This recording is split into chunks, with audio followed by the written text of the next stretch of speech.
I arrived at my daughter's house for Thanksgiving, but her husband slammed the door in my face. "We have nothing to thank you for. Old man, get lost," he spat. My daughter added, "Dad, the CEO is coming. You do not belong here." I turned to leave, but suddenly a limousine pulled up. The CEO stepped out, saw me, and dropped to his knees. "Chairman Freeman," he gasped. "I did not know you were coming." The silence that followed was louder than a scream. But before I tell you how I fired my own son-in-law on his front porch, let me know where you are watching from in the comments below. Hit like and subscribe if you have ever been underestimated by the people you sacrificed everything for. The snow was falling in Connecticut. It was that soft, powdery kind that looks beautiful on a postcard but feels like needles against your skin when you are 75 years old and standing on a porch where you are not wanted.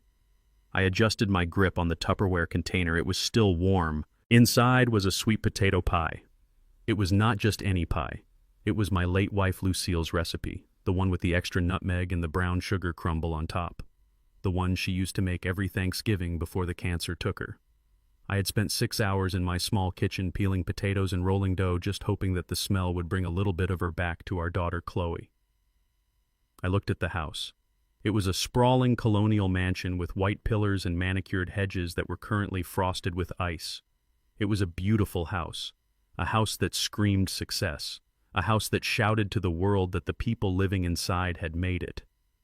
I knew exactly how much it cost because my private equity firm, Freeman Capital, held the mortgage.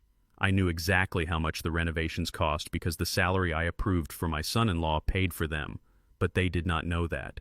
To them, I was just Gus, the retired bus driver, the man who lived in a one-bedroom apartment in the city and took the Greyhound bus to visit.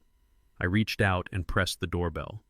The chime was deep and resonant, echoing through the large foyer inside. I could hear laughter. I could hear the clinking of glasses. I could smell the roasting turkey and the sage stuffing.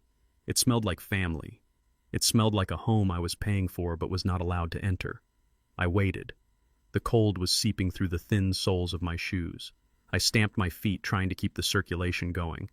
I wasn't wearing my expensive coat today. I wore my old wool jacket, the one with the frayed cuffs.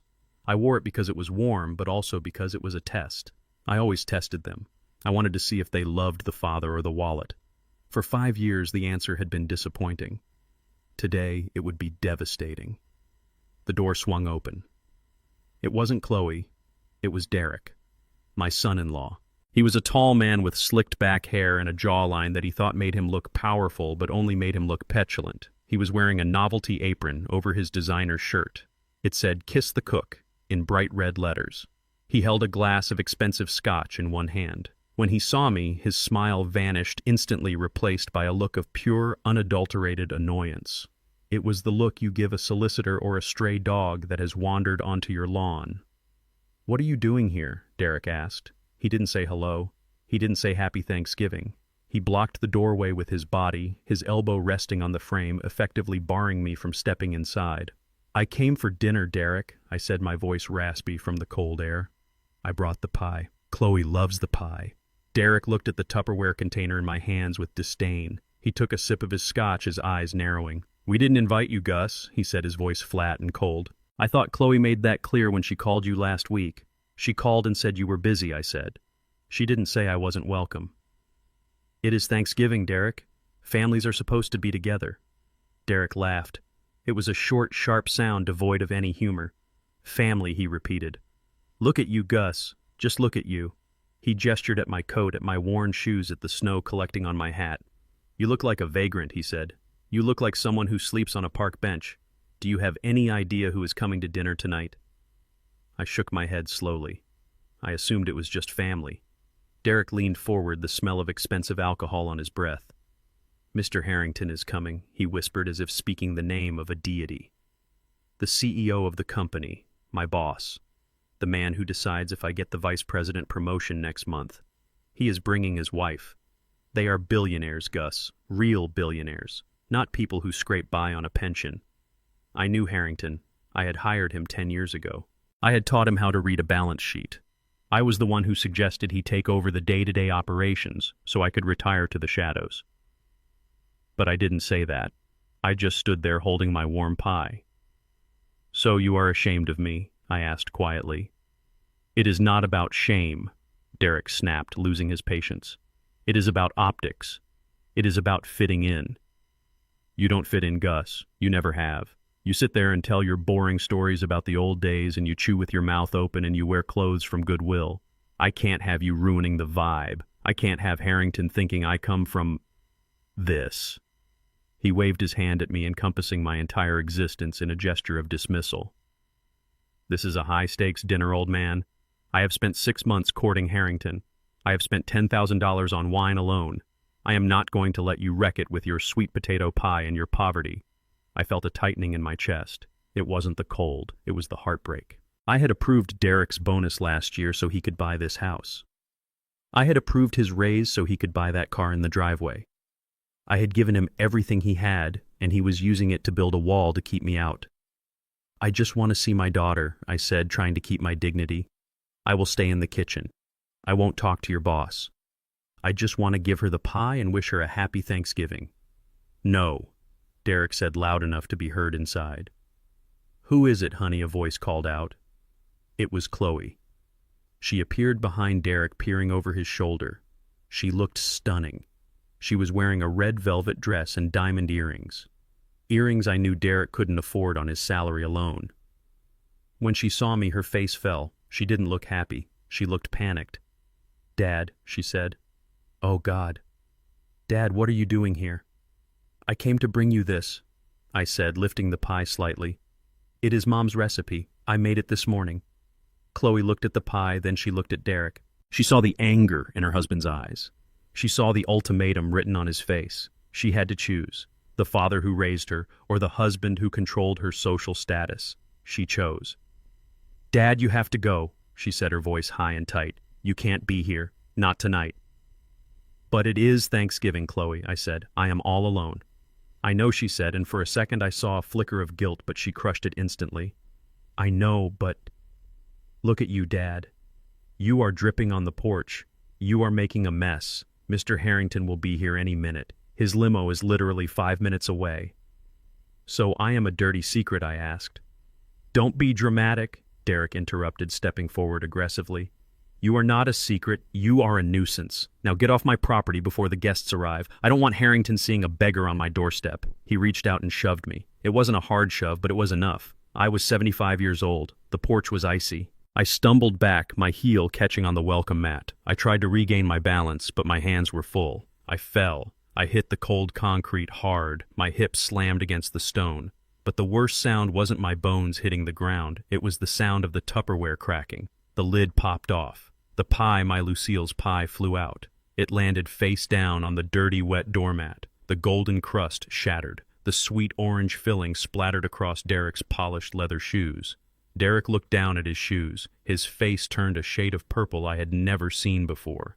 You clumsy old fool, he roared. Look what you did. These are Italian leather. These cost more than your life. He kicked the remains of the pie. He kicked the food I had made with love.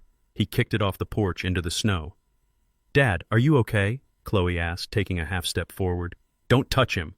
Derek snapped at her, grabbing her arm. He is fine. He is just looking for pity. Look at him. He is pathetic. I lay there on the cold porch, my hip throbbing, looking at the ruined pie in the snow. It looked like a wound. It looked like my heart. I slowly pushed myself up. My joints ached. I brushed the snow off my wool jacket.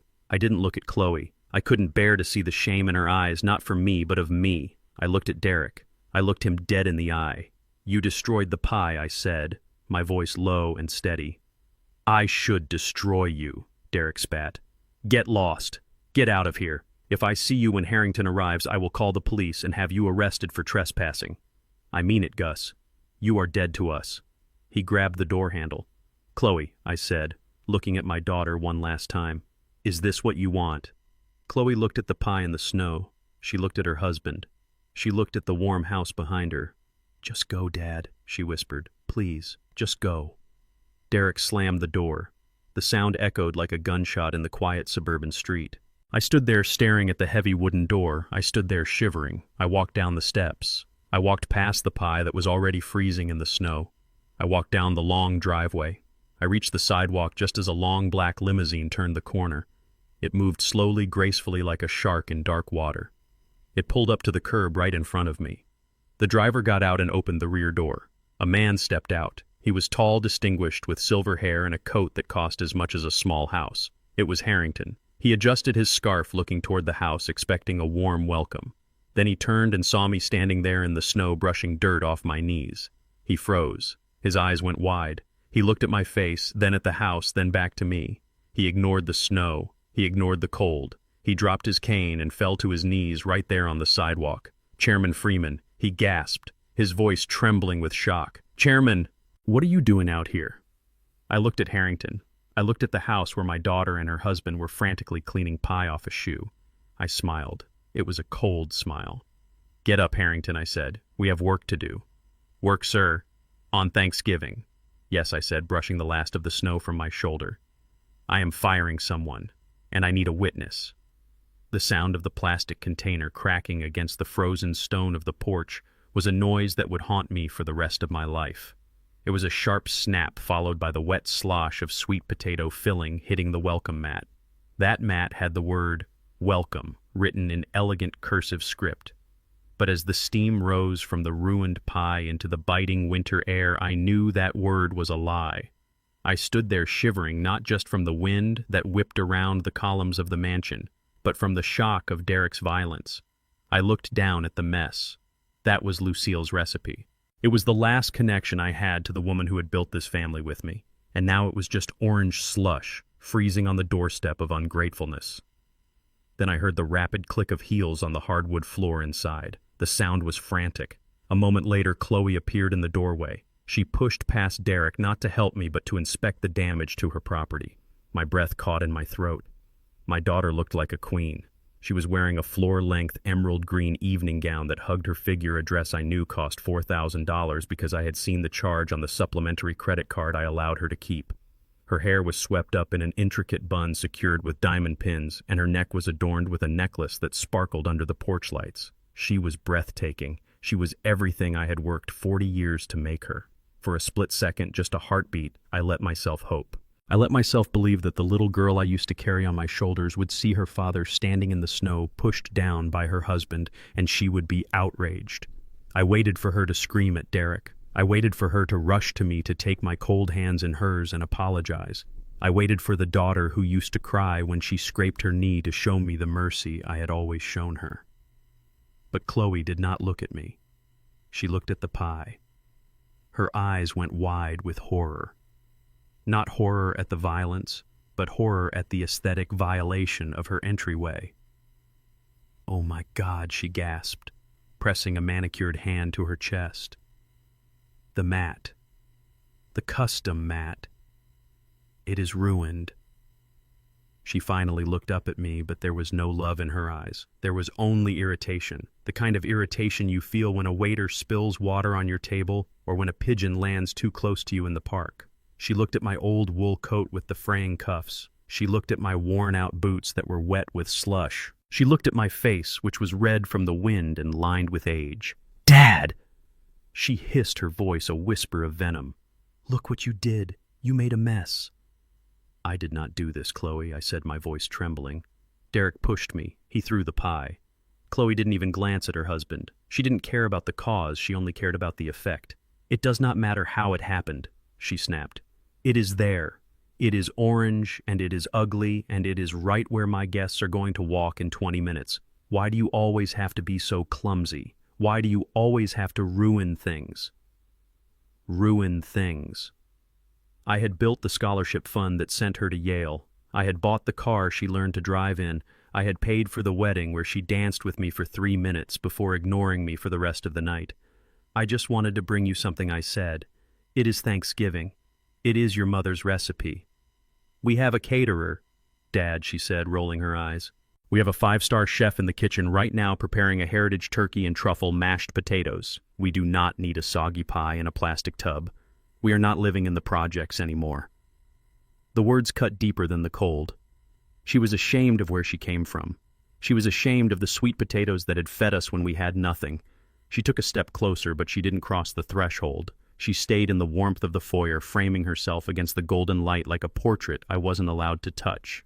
"Dad, listen to me," she said, her tone shifting from anger to a frantic pleading that was somehow worse. You have to understand, tonight is not just a dinner, it is a career-defining moment. Derek's boss is coming. Mr. Harrington. He is the CEO of the entire conglomerate. He is a billionaire dad, a real billionaire, not like the people in your neighborhood. I knew Harrington. I had known him since he was a junior analyst. I was the one who promoted him. I was the one who signed his bonus checks. But Chloe didn't know that. She only saw the suit. She only saw the title. He expects a certain level of class, she continued, gesturing vaguely at my appearance. He expects sophistication. And frankly, Dad, look at you.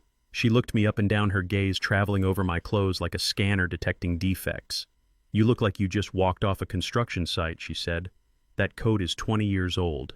Your pants are baggy. You haven't shaved. If Mr. Harrington sees you, he is going to think we are low class. He is going to think Derek comes from trash. We cannot afford that perception, Dad. Derek is up for a promotion that could change our lives. Change your lives. I had already changed their lives. I had given them a life most people only dream of. But it wasn't enough. It was never enough. So I am trash, I asked quietly. I didn't say that, she sighed, exasperated. I am just saying you don't fit. Not tonight. Not with these people. You are too much reality for this fantasy we are selling. Can't you understand that? Can't you just be happy for us and stay away? She looked over my shoulder at the dark street. Did you take the bus? She asked. Yes, I said. Of course you did, she muttered. So, you are stuck here. We can't have you standing on the porch when the limo pulls up. It would look like we are turning away a beggar. She bit her lip, thinking. She was managing the problem. I wasn't a father to be loved, I was a logistical issue to be solved. Okay, here is what we are going to do, she said. You can't come inside. The foyer is the staging area for the cocktail hour. The living room is full of guests. The kitchen is full of staff. There is nowhere to hide you. Hide me? So you are going to go to the garage, she said, pointing toward the side of the huge house. The side door is unlocked. Go in there. It is out of the wind. There is a chair or something you can sit on. The garage, I repeated. You want me to eat Thanksgiving dinner in the garage. It is heated, she said defensively. Mostly. And it is clean. Just go in there and stay quiet. Don't turn on the lights. Don't open the big door. Just sit tight. When the dinner is over and the guests leave, I will pack up some of the leftovers. The turkey is really good, Dad. You will like it. I will bring you a plate and then call you an Uber to the bus station. She smiled, a tight, fake smile that didn't reach her eyes. It is a good plan, she said, convincing herself. It works for everyone. You get to be close to us, but you don't ruin the night. Okay. She didn't wait for an answer. She assumed I would obey. I had always obeyed. I had always been the silent wallet in the background, the supportive shadow. She thought I was weak. She thought I was desperate for any scrap of affection she would throw my way. Go now, she urged, making a shooing motion with her hands, before the headlights appear. Go, Dad, hurry. She stepped back and grabbed the heavy door. She looked at me one last time, not with love, but with a critical assessment to make sure I was moving. And Dad, she added, try not to touch anything in the garage. Derek just had the Porsche detailed. She slammed the door. The lock clicked. I was alone again in the snow. The pie was still on the mat, a ruined monument to my love. I looked at the closed door. I looked at the warm light spilling from the windows. I could see shadows moving inside. I could see them laughing. I stood there for a long minute. The wind bit through my coat, but I didn't feel it anymore. The cold inside me was colder than the winter. I looked toward the garage. It was a separate structure attached by a breezeway, a place for cars and tools, a place for things that served a purpose but weren't fit for the house. They wanted me to go to the garage. They wanted me to hide. They wanted me to wait for scraps like a dog. I gripped my cane tighter. My knuckles turned white. I could leave. I could walk away right now. I could go back to the bus stop, go back to my quiet apartment, and never speak to them again. I could cut them out of the will, disappear, and let them drown in the debt I knew they were accumulating. But that was too easy. That was just fading away. And Augustus Freeman did not fade away. I was a businessman. And when a deal goes bad, you don't just walk out of the room. You audit the books, you inspect the damage, and then you liquidate the assets. They wanted me in the garage. Fine. I would go to the garage, I would sit in the dark, I would wait. But I wasn't waiting for leftovers. I was waiting for the moment to strike. I turned and walked slowly toward the side of the house. My boots crunched in the snow. I passed the dining room window. I could see the table set with crystal and china. I saw the empty chair at the head of the table where Derek would sit. I walked to the side door of the garage. I turned the handle. It opened. I stepped inside. It smelled of gasoline and rubber and cold concrete. It was dark. I found a switch, but I didn't turn it on. I remembered Chloe's order. Don't turn on the lights. I closed the door behind me. I stood in the darkness listening to the hum of the freezer chest in the corner. I found a stool near the workbench. I sat down. I was 75 years old. I was worth hundreds of millions of dollars. And I was sitting in a garage on Thanksgiving while my daughter entertained the man who worked for me. I reached into my pocket and pulled out my phone. I checked the time. The CEO would be arriving in 10 minutes. I sat back against the cold wall. I let the darkness wrap around me. Let them have their appetizers, let them have their wine, let them laugh and toast to their success. I was the ghost in the machine, and the machine was about to break. The garage was a tomb of concrete and cold air. The heavy door clicked shut behind me, severing the connection to the warmth and the light of the house. The smell of roasting turkey and sage stuffing, which had been so inviting just moments ago, was instantly replaced by the sharp chemical sting of gasoline motor oil and the rotting sweetness of garbage. I stood there for a moment, letting my eyes adjust to the gloom. The only light came from the small window in the side door, a pale gray rectangle of winter sky that offered no heat. I pulled my old wool coat tighter around my body, but the damp chill of the garage seemed to bypass the fabric and settle directly into my bones. I looked around for a place to sit. There were no chairs, no benches, just shelves lined with expensive tools that looked like they had never been used, and a shiny red Porsche 911 parked in the center of the bay like a shrine to vanity. I knew exactly how much that car cost. I knew because I had approved the quarterly bonus structure at Freeman Capital that allowed Derek to lease it. It was a beautiful machine wasted on a man who didn't know how to drive it properly. I walked past the car, my hand brushing the cold metal of the hood. In the corner near the recycling bins, I found a wobbly wooden stool. It was covered in dust and splinters. I dragged it away from the trash cans, trying to find a spot that wasn't drafty, but the cold was everywhere. I sat down.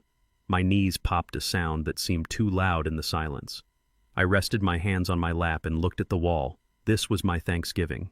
Sitting on a broken stool in a garage next to a bag of recycling while my daughter and her husband entertained a man who worked for me. The irony would have been funny if it didn't hurt so much. But the pain wasn't just about the cold or the hunger. It was about the memory that was clawing its way up from the back of my mind. I closed my eyes and I was back in my small apartment 2 years ago. It was a rainy Tuesday night. My phone had rung at 2 a.m. It was Derek. He was crying. Not just crying, he was sobbing, heaving breaths that sounded like a dying animal. He came over to my place, rain soaking his expensive suit, his eyes wild with terror. He sat at my kitchen table, the same table where I ate my breakfast every morning, and he told me everything. He had a gambling problem. It wasn't just a few bad hands of poker. It was sports betting online, casinos, high-stakes leverage.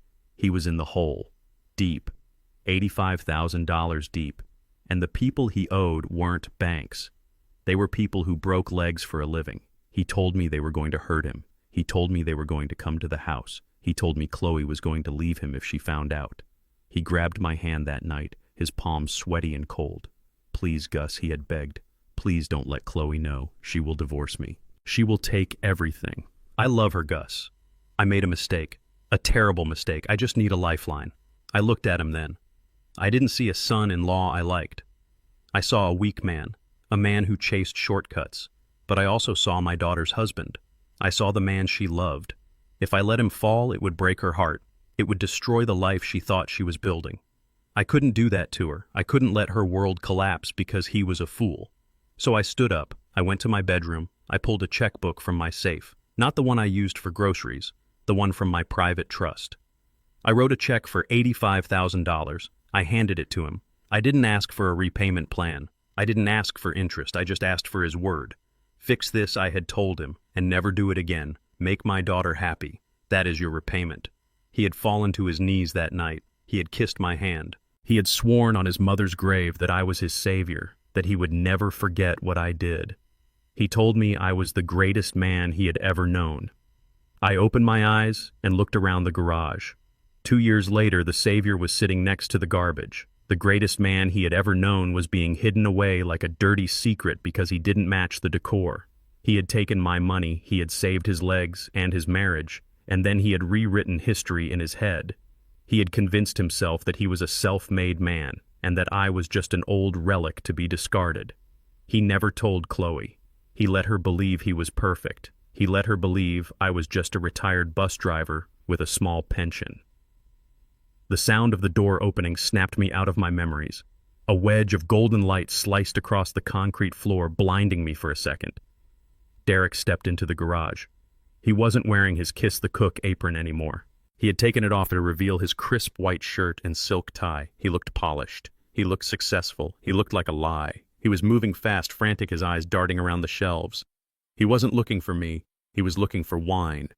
"Where is the vintage reserve?" he muttered to himself, shoving boxes aside. "I know I put it here." He spotted a crate near the workbench. He rushed over and grabbed a bottle of Chateau Margaux, dusting it off with his sleeve. It was a $2,000 bottle of wine. I knew because I had given it to them as a housewarming gift 5 years ago. They had probably forgotten that too. He turned to leave, hugging the bottle to his chest, and that was when he saw me sitting on the stool in the shadows. He jumped, his eyes widening. For a second, I saw the fear I had seen 2 years ago, but it vanished, instantly replaced by that sneer of contempt that had become his default expression whenever he looked at me. "Jesus," he hissed. "You scared me. Why are you sitting in the dark like a gargoyle?" I didn't answer. I just looked at him. I looked at the man whose knees I had saved. Derek walked over to me. He didn't come close enough to touch me, but close enough that I could smell the expensive scotch on his breath. He loomed over me, using his height to try and intimidate me.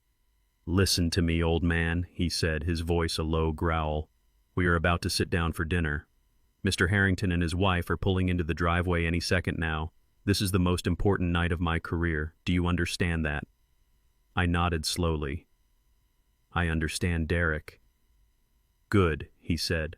"So here are the rules. You stay in here. You don't open that door. You don't come out to use the bathroom. You don't come out to get water. If you make a sound, if I hear so much as a cough from in here, I will make you regret it." He leaned in closer, his face twisting into something ugly. "Chloe thinks you are harmless," he whispered. "She thinks you are just her sweet old dad. But I know you are a leech. You come around here looking for handouts, looking for scraps. Well, I am done feeding you." I looked at his wrist. He was wearing a Rolex, a watch he bought 3 months after I paid off his debt. "I never asked you for money, Derek," I said softly. He flinched as if I had slapped him. He knew what I meant. The memory of that rainy Tuesday night flickered in his eyes, but he shoved it down deep. He couldn't acknowledge it. To acknowledge it would be to admit that he was a fraud. "Shut up," he snapped. "Just shut up. I am warning you, Gus. If you ruin this for me, if you wander out there and let Harrington see you, I will end this little arrangement." "What arrangement?" I asked. "The charity arrangement," he said. "We let you come over. We let you see Chloe. But I can stop that. I have power of attorney over the house if Chloe agrees, and I can convince her. She listens to me." He paused, letting the threat hang in the freezing air. "I have brochures, Gus. Brochures for a facility upstate. Green Meadows. It sounds nice, but it is a warehouse for people nobody wants. It is state-funded. It smells like urine and boiled cabbage. If you embarrass me tonight, I will have you committed. I will tell the courts you are senile. I will tell them you are a danger to yourself. I will put you in a room with 4 other old men, and I will throw away the key." I stared at him. He was threatening to lock me away. He was threatening to strip me of my freedom, to bury me alive in a nursing home, all because he was afraid his boss would see me. "You would do that?" I asked. "You would do that to Chloe's father?" "I would do what is necessary to protect my family," he said, straightening his tie. "And my family is Chloe and me. You are just the past, and the past belongs in the dark." He turned on his heel, clutching the wine bottle like a weapon. "Stay quiet," he commanded, "or pack your bags for Green Meadows." He walked back to the door. He opened it, and the warmth and the light and the smell of turkey flooded in for a brief second, tantalizing and cruel. Then he stepped through and slammed the door shut. I heard the lock turn. He had locked me in. I sat there in the returning darkness. The cold settled back around me, heavier than before. My hands were numb, my feet were blocks of ice. But my mind was on fire. He had threatened me. He had threatened the man who owned the building he worked in. He had threatened the man who could fire him with a text message. He had mistaken my silence for weakness and my patience for submission. I looked at the door. I looked at the crack of light underneath it. He thought I was trapped. He thought I was a helpless old man afraid of a nursing home. He didn't know that the lion doesn't roar when it is stalking. It waits. It waits for the prey to expose its neck. And Derek had just exposed everything. I reached into my pocket and pulled out my phone. The signal was weak in the garage, but it was there. I checked the time. Mr. Harrington would be arriving in minutes. I stood up. My legs were stiff, but they held me. I walked over to the side door, the one leading to the driveway. I tried the handle. It was unlocked. Derek had been so focused on keeping me out of the house he had forgotten that I could leave the garage. But I wasn't going to leave. Not yet. I cracked the door open just an inch. I could see the driveway. I could see the snow falling softly, covering the world in white. I could see the headlights of a long black car turning into the cul-de-sac. The limousine. Mr. Harrington was here. I closed the door. I went back to my stool. I sat down and waited. Derek wanted me to be quiet. He wanted me to be invisible. I would give him exactly what he wanted, until the moment I took everything he had. The garage was cold, but I didn't feel it anymore. All I felt was the anticipation, the kind of feeling you get right before the storm breaks. I folded my hands in my lap. I took a deep breath of the gasoline-scented air. "Let the dinner begin," I whispered. I was ready for the main course. I sat in the shadows of the unheated garage, my breath forming small gray clouds in the frigid air.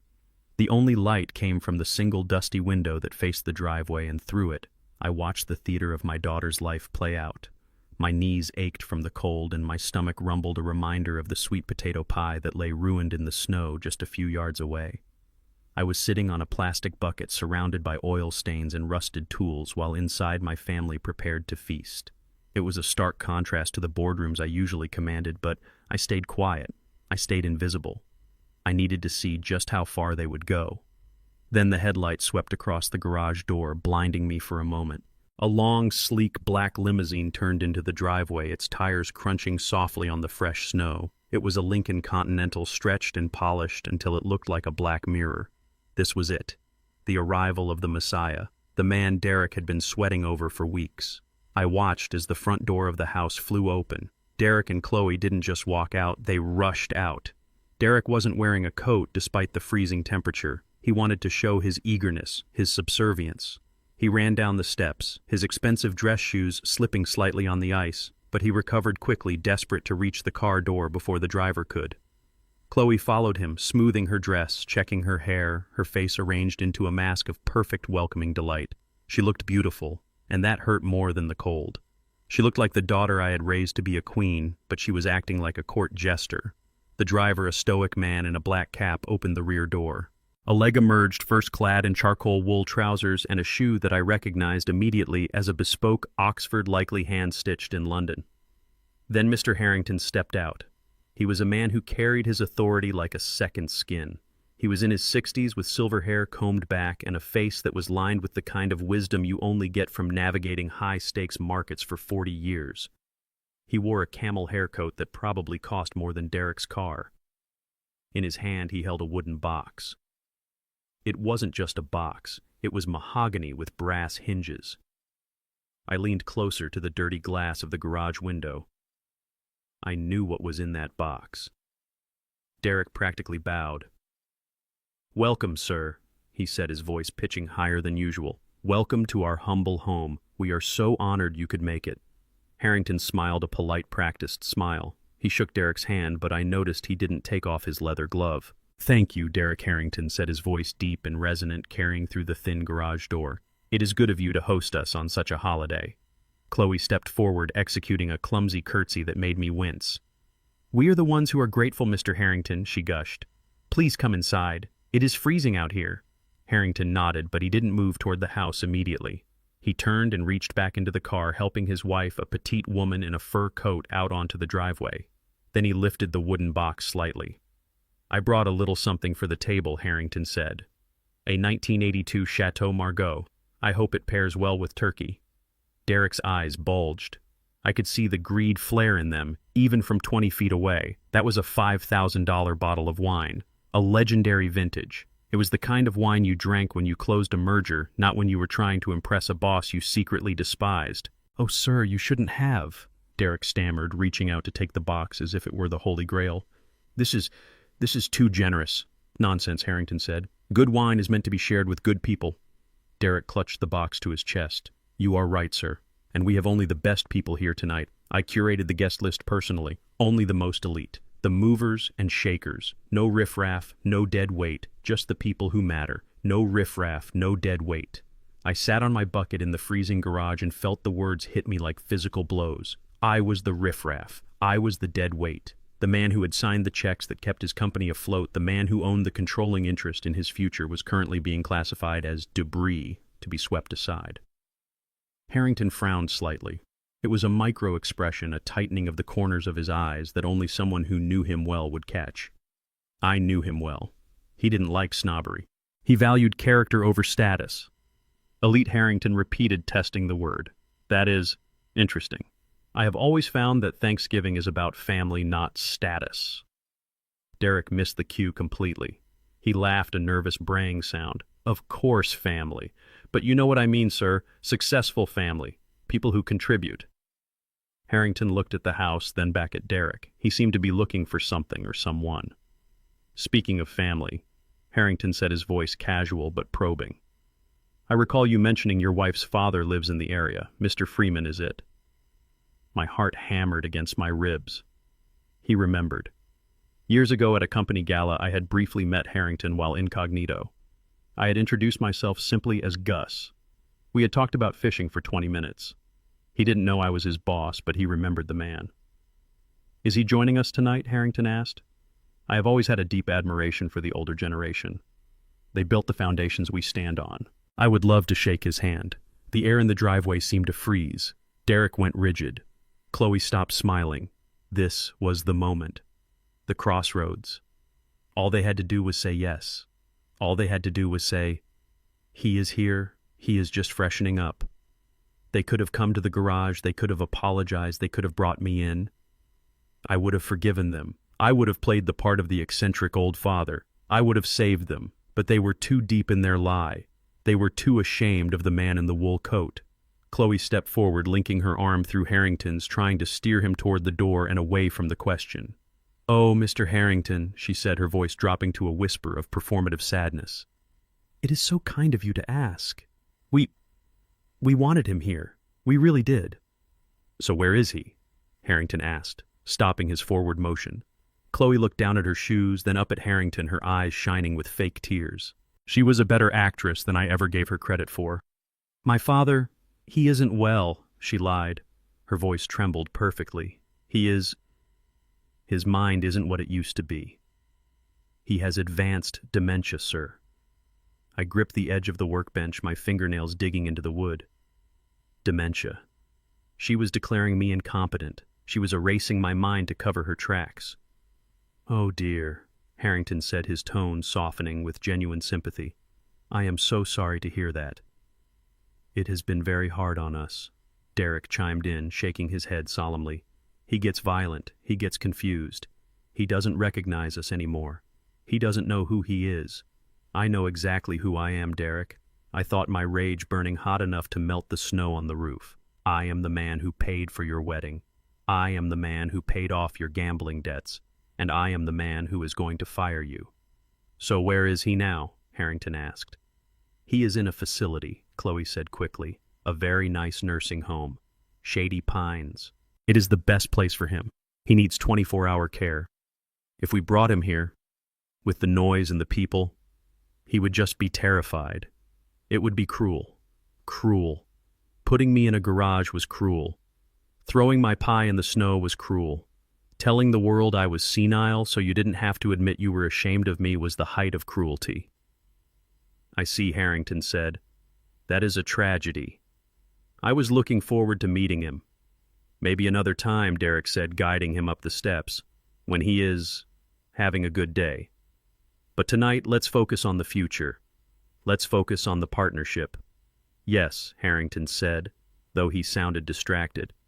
"The future." They walked up the stairs. Derek opened the door, and the warm, golden light of the foyer spilled out, swallowing them whole. The door closed with a heavy thud, sealing them inside their palace of lies. I was left in the dark. I sat there for a long time, staring at the closed door. The cold was biting into my fingers, now numbing them. But I didn't move to warm them. I needed the cold. I needed it to sharpen my focus. She had said I didn't know who I was. She had said I was violent. She had buried me alive in a nursing home that didn't exist. I reached into my pocket and pulled out my phone. My hands were shaking, but I managed to unlock the screen. I opened my banking app. I looked at the balance. I looked at the portfolio. Freeman Capital, majority shareholder Augustus Freeman. I knew who I was. I stood up. My knees popped loudly in the quiet garage. I brushed the dust off my coat. I straightened my tie. They thought I was a memory, a problem to be managed, a ghost to be hidden away. But ghosts have a way of haunting the people who killed them. I looked at the side door of the garage, the one that led into the mudroom of the house. It was locked from the inside. They had made sure I couldn't get in. But they forgot one thing. I had built this house, not physically but financially. I had reviewed the blueprints when they bought it. I knew the layout better than they did. I knew that the mudroom door had a faulty latch that Derek had been meaning to fix for 6 months but was too lazy to address. I wasn't going to break in, not yet. I was going to wait. Harrington was inside. He was drinking the wine. He was listening to Derek's pitch. He was a good man, a smart man. He would ask questions, and eventually he would need to use the restroom. I knew the powder room on the main floor was out of order. I had seen the plumber's van there yesterday when I drove by to check on things. Derek hadn't approved the repair estimate because he was cheap. That meant any guest needing the facilities would have to use the guest bathroom, the one down the back hallway, the hallway that connected to the garage. I sat back down on my bucket. I crossed my arms. I wasn't a beggar anymore. I was a trap set with patience and baited with the truth. I waited. 10 minutes passed. 20. I could hear the muffled sounds of laughter from the dining room. They were toasting. They were celebrating their cleverness. Then I heard footsteps. Heavy, deliberate footsteps coming down the back hallway. The door handle to the garage jiggled. I didn't move. I didn't speak. The door opened, and the light poured in. The dinner party inside the house was reaching a crescendo of self-congratulatory noise. Through the thin drywall that separated the garage from the kitchen, I could hear the clinking of silverware on china and the boom of Derek's voice as he recounted a business triumph that I knew for a fact he had stolen from a junior associate. He was performing. He was dancing for his supper, and the audience was the man who unknowingly worked for me. I sat on my overturned plastic bucket, my back resting against the cold metal of a shelving unit. The temperature in the garage had dropped another 5 degrees. My breath plumed in front of me, a rhythmic fog that matched the beating of my heart. I took a small bite of the dry dinner roll I had salvaged from my pocket. It was stale and hard, but I chewed it slowly, finding a strange comfort in the meager sustenance. It was honest food, unlike the feast being served 20 feet away. I checked my watch. It was the old Timex I wore when I wanted to be invisible, not the Patek Philippe resting in my safe deposit box. 7:45. The main course was being served, the turkey I had paid for, the wine I had imported, the life I had subsidized. Inside the dining room, the atmosphere was thick with the scent of roasted bird and expensive perfume. Mr. Harrington sat at the head of the table, a position Derek had ceded to him in a display of aggressive humility. Harrington was enjoying himself in that polite, detached way of the ultra-wealthy. He complimented the decor, which was mostly leased. He praised the food, which was catered. He was a man who appreciated effort even when he suspected the effort was a facade. But Harrington was also a man of routine.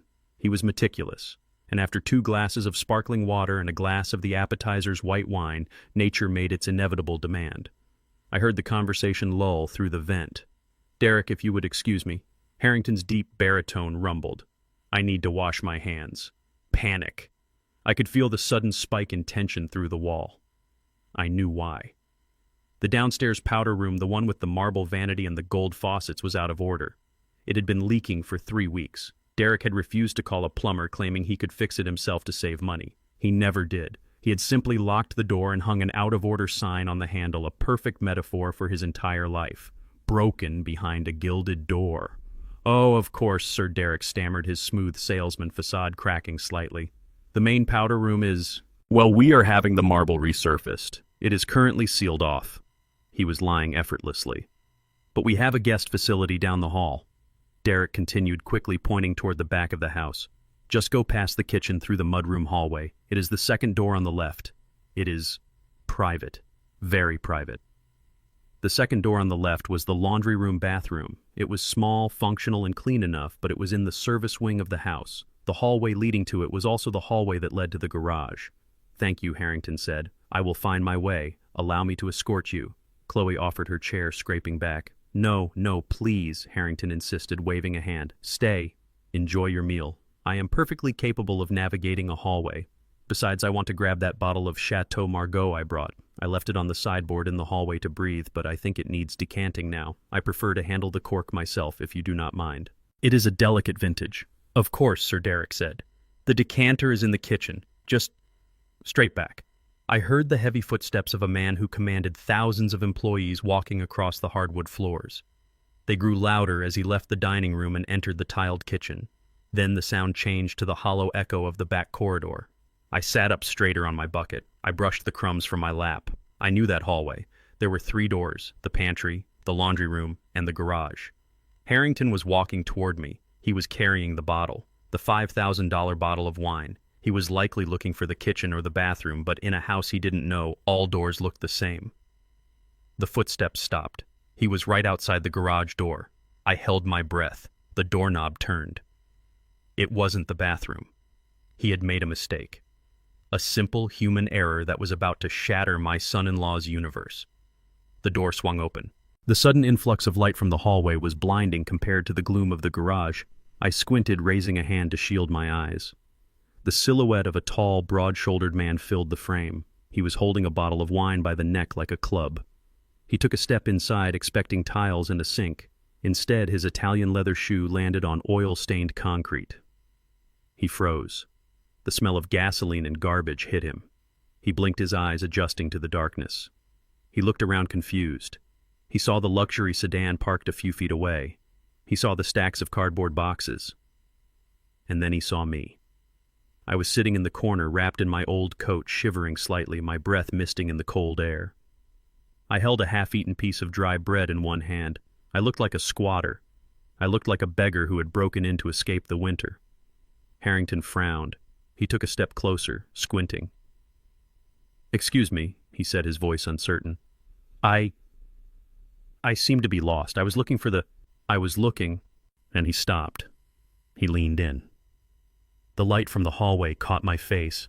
It illuminated the scar above my left eyebrow, a souvenir from a construction accident 40 years ago.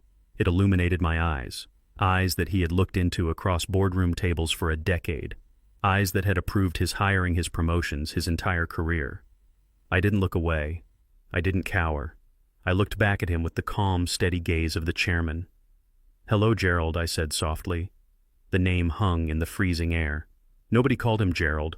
To the world he was Mr. Harrington or Sir or CEO. Only 3 people called him Gerald. His wife, his mother, and me. His mouth fell open. The color drained from his face, leaving him ghostly pale. He took another step, his brain struggling to process the impossible data it was receiving. He was looking at the founder of Freeman Capital, the man worth hundreds of millions of dollars. The man whose portrait hung in the lobby of his office building, sitting on a plastic bucket in a freezing garage, eating scraps. "Chairman Freeman," he whispered. The words came out as a gasp, a question, and a prayer all at once. He started to shake. It wasn't from the cold. It was from the sheer cognitive dissonance. "Sir," he stammered, taking a step forward, his hand reaching out as if to verify that I was real and not a hallucination brought on by the stress of the merger. "Sir, why are you—" He looked at my coat. He looked at the bread. He looked at the trash bags piled next to me. Then he looked back at the door leading to the warm dining room where Derek sat drinking wine. He realized. In one terrifying second, the pieces clicked together, the deflection, the senile old man story, the refusal to let him meet the father-in-law, the private room in the garage. "You are the father?" he said, his voice rising in horror. "You are Chloe's father." I nodded slowly. "I am." "And they put you in here," he choked out. "They said I didn't belong at the table," I said simply. "They said I would embarrass them." Harrington looked like he had been punched in the gut. His face twisted with a mixture of rage and profound shame. He looked at the bottle of wine in his hand, the Chateau Margaux, the gift he had brought to honor the host who had locked his own boss in a freezing garage. He looked at the bottle as if it were a poisonous snake. This is yours, he said. Everything. It is all yours. Technically, yes, I said. Harrington's hand trembled. The bottle slipped. It wasn't a fumble. It was a release. He let go of it. The bottle hit the concrete floor. It shattered with a sound like a gunshot exploding into 1,000 glittering shards of dark glass.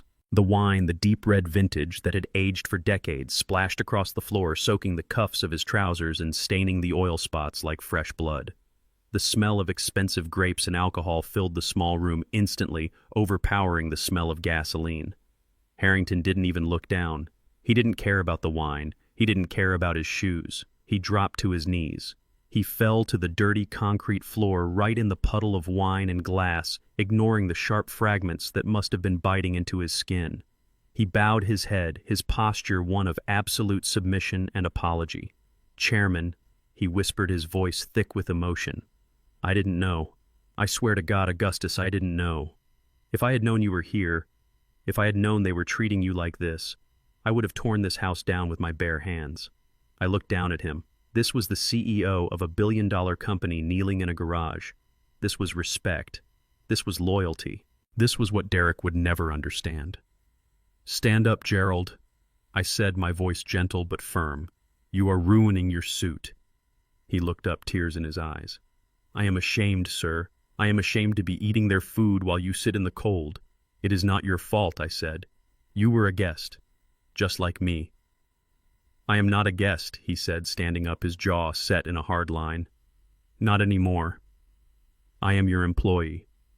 And I am about to tender my resignation from this dinner party." He reached out a hand to help me up. I took it. His grip was strong, warm, and reassuring. He pulled me to my feet.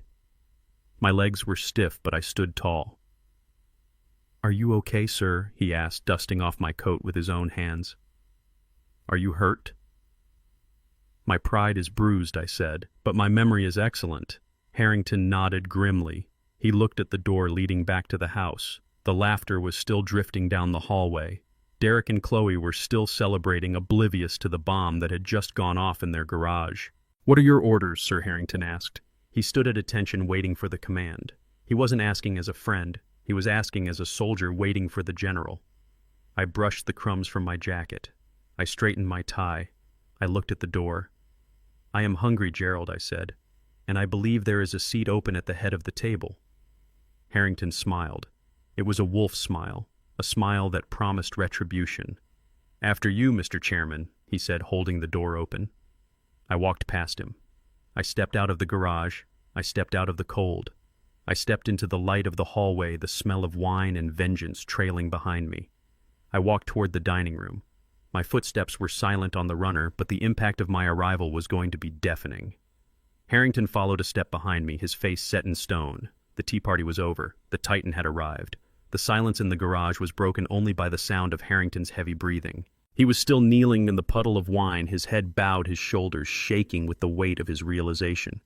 He was a proud man, a man who had built his own fortune on the back of my investment, but in this moment he was just a soldier who had found his general in the trenches. "Get up, Gerald," I said again, extending my hand. He took it. His grip was firm, but his palm was cold.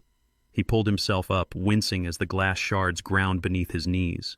He looked down at his ruined suit, the dark red stains spreading up his pant legs like a wound. Then he looked at me. His eyes were wide, filled with a mixture of awe and fury. "I have to tell them," he whispered, his voice trembling. "I have to go back in there and tell them who you are. I will fire him on the spot. I will destroy him." "No," I said, holding up a hand. "Not yet." Harrington blinked.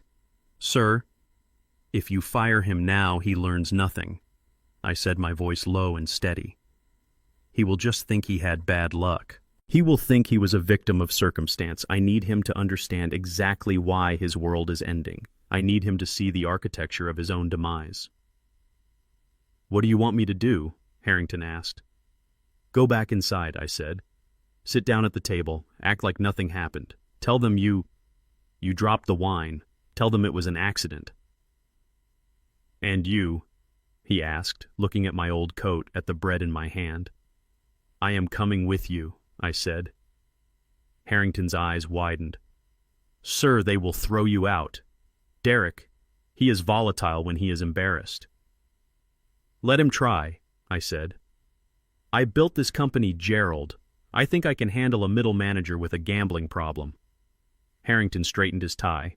He brushed the glass from his knees. He took a deep breath, composing himself, transforming back into the CEO, the titan of industry. After you, Mr. Chairman, he said, opening the door to the hallway. We walked down the corridor. The laughter from the dining room was louder now, raucous and self-satisfied. They were drunk on my wine and their own arrogance. I could hear Derek's voice booming and confident. And then I told the client, Derek was saying, if you want quality, you have to pay for it. That is the Stanton way. That is the Harrington way. He was using my name. He was using my philosophy to sell his lies. We reached the doorway of the dining room.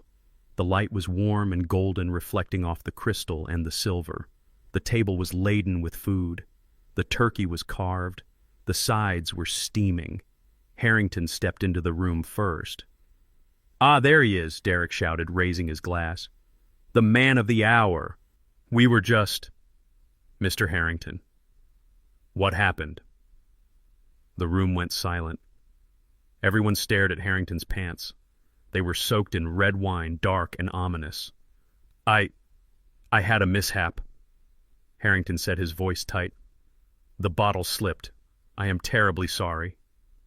Oh my God, Chloe shrieked, jumping up. Your suit, it is ruined. Derek, get a towel, get some club soda. It is fine, Harrington said, waving them off. He walked to his chair at the head of the table.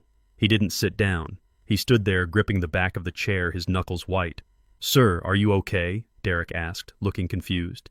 You look pale. I am fine, Harrington said.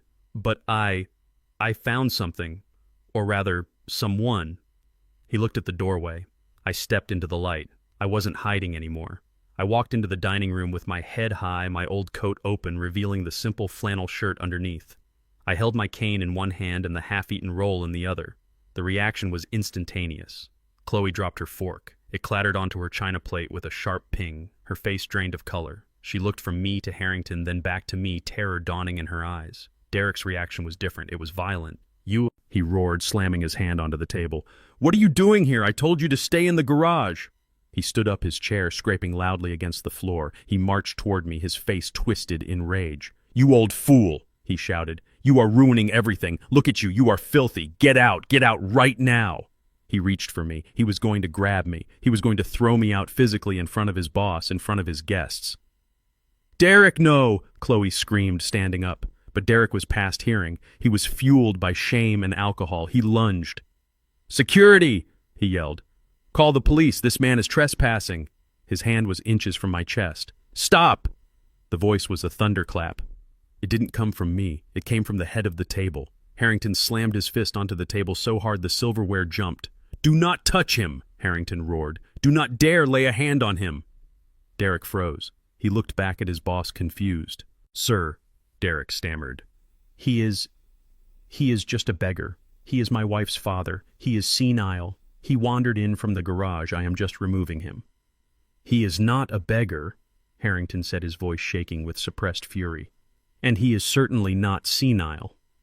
Harrington walked around the table. He moved with a speed that belied his age. He walked right past Derek, ignoring him completely. He walked up to me. He didn't shake my hand. He didn't pat me on the back. He bowed. It was a deep, formal bow, a bow of absolute respect. Mr. Chairman, Harrington said, his voice loud and clear in the silent room. I apologize for the delay. I did not know you were conducting a field inspection. The room stopped breathing. Derek looked at Harrington. He looked at me. He looked back at Harrington. Chairman, Derek whispered. What are you talking about? He is a bus driver. Harrington straightened up. He turned to face Derek. His eyes were cold, hard flint. Bus driver, Harrington asked. Is that what he told you? He laughed, a harsh, humorless sound. Derek, Harrington said. This is Augustus Freeman, the founder of Freeman Capital, the majority shareholder of the conglomerate you work for, the man who signs my paycheck and yours." Derek's mouth opened, but no sound came out. He looked like he had been hit with a sledgehammer. "No," he wheezed. "No, that is impossible. He lives in a dump. He drives a beater." "He lives modestly," Harrington corrected, "because he chooses to, because he values character over flash, unlike some people." Chloe let out a sob. She sank back into her chair, covering her face with her hands. She knew. Deep down, she had always suspected there was more to me, but she had chosen to ignore it. She had chosen the easy lie over the hard truth. "Dad," she whispered through her fingers, "is it true?" I looked at her. I didn't answer her. I looked at Derek. "You said I didn't belong here," I said, my voice calm, the voice of the man who built an empire. "You said I was a nuisance. You said I was dead weight." I took a step forward. Derek shrank back. "I built this company, Derek," I said. "I built the desk you sit at. I built the office you work in. I built the bonus structure that paid for this house." I pointed to the table. "I paid for this turkey," I said. "I paid for this wine. I paid for the clothes on your back." I leaned in close to his face. "And you put me in a garage," I whispered, "next to the garbage." Derek was shaking. He looked at Harrington, pleading with his eyes. "Sir, please," he begged. "I didn't know. Nobody told me. It was a misunderstanding." "A misunderstanding?" Harrington asked, incredulous. "You locked the chairman of the board in an unheated garage on Thanksgiving. You fed him stale bread while you drank his wine. That is not a misunderstanding, Derek. That is a resignation letter." "No," Derek cried. "You can't fire me. I am the top salesman. I am the VP." "You are nothing," I said. "You are a man who measures worth by the price of a suit, and tonight your suit is empty." I looked at the table. I looked at the empty chair at the head. "Gerald," I said to Harrington, "I believe that is my seat." "Yes, sir," Harrington said, pulling out the chair. "Please." I walked to the head of the table. I sat down. The chair was comfortable. It was leather. It was the seat of power. I looked at the guests. I looked at my daughter. I looked at my son-in-law, who was standing there broken and pale. "Sit down, Derek," I said. "We have a lot to discuss, and I think you are going to want to hear this." Derek sat. He collapsed into his chair like a puppet whose strings had been cut. "Now," I said, picking up a linen napkin and placing it on my lap, "pass the potatoes." The dinner had begun, but for Derek the feast was over. The silence in the dining room was absolute, a vacuum where all the air had been sucked out, leaving only the heavy, suffocating weight of the truth.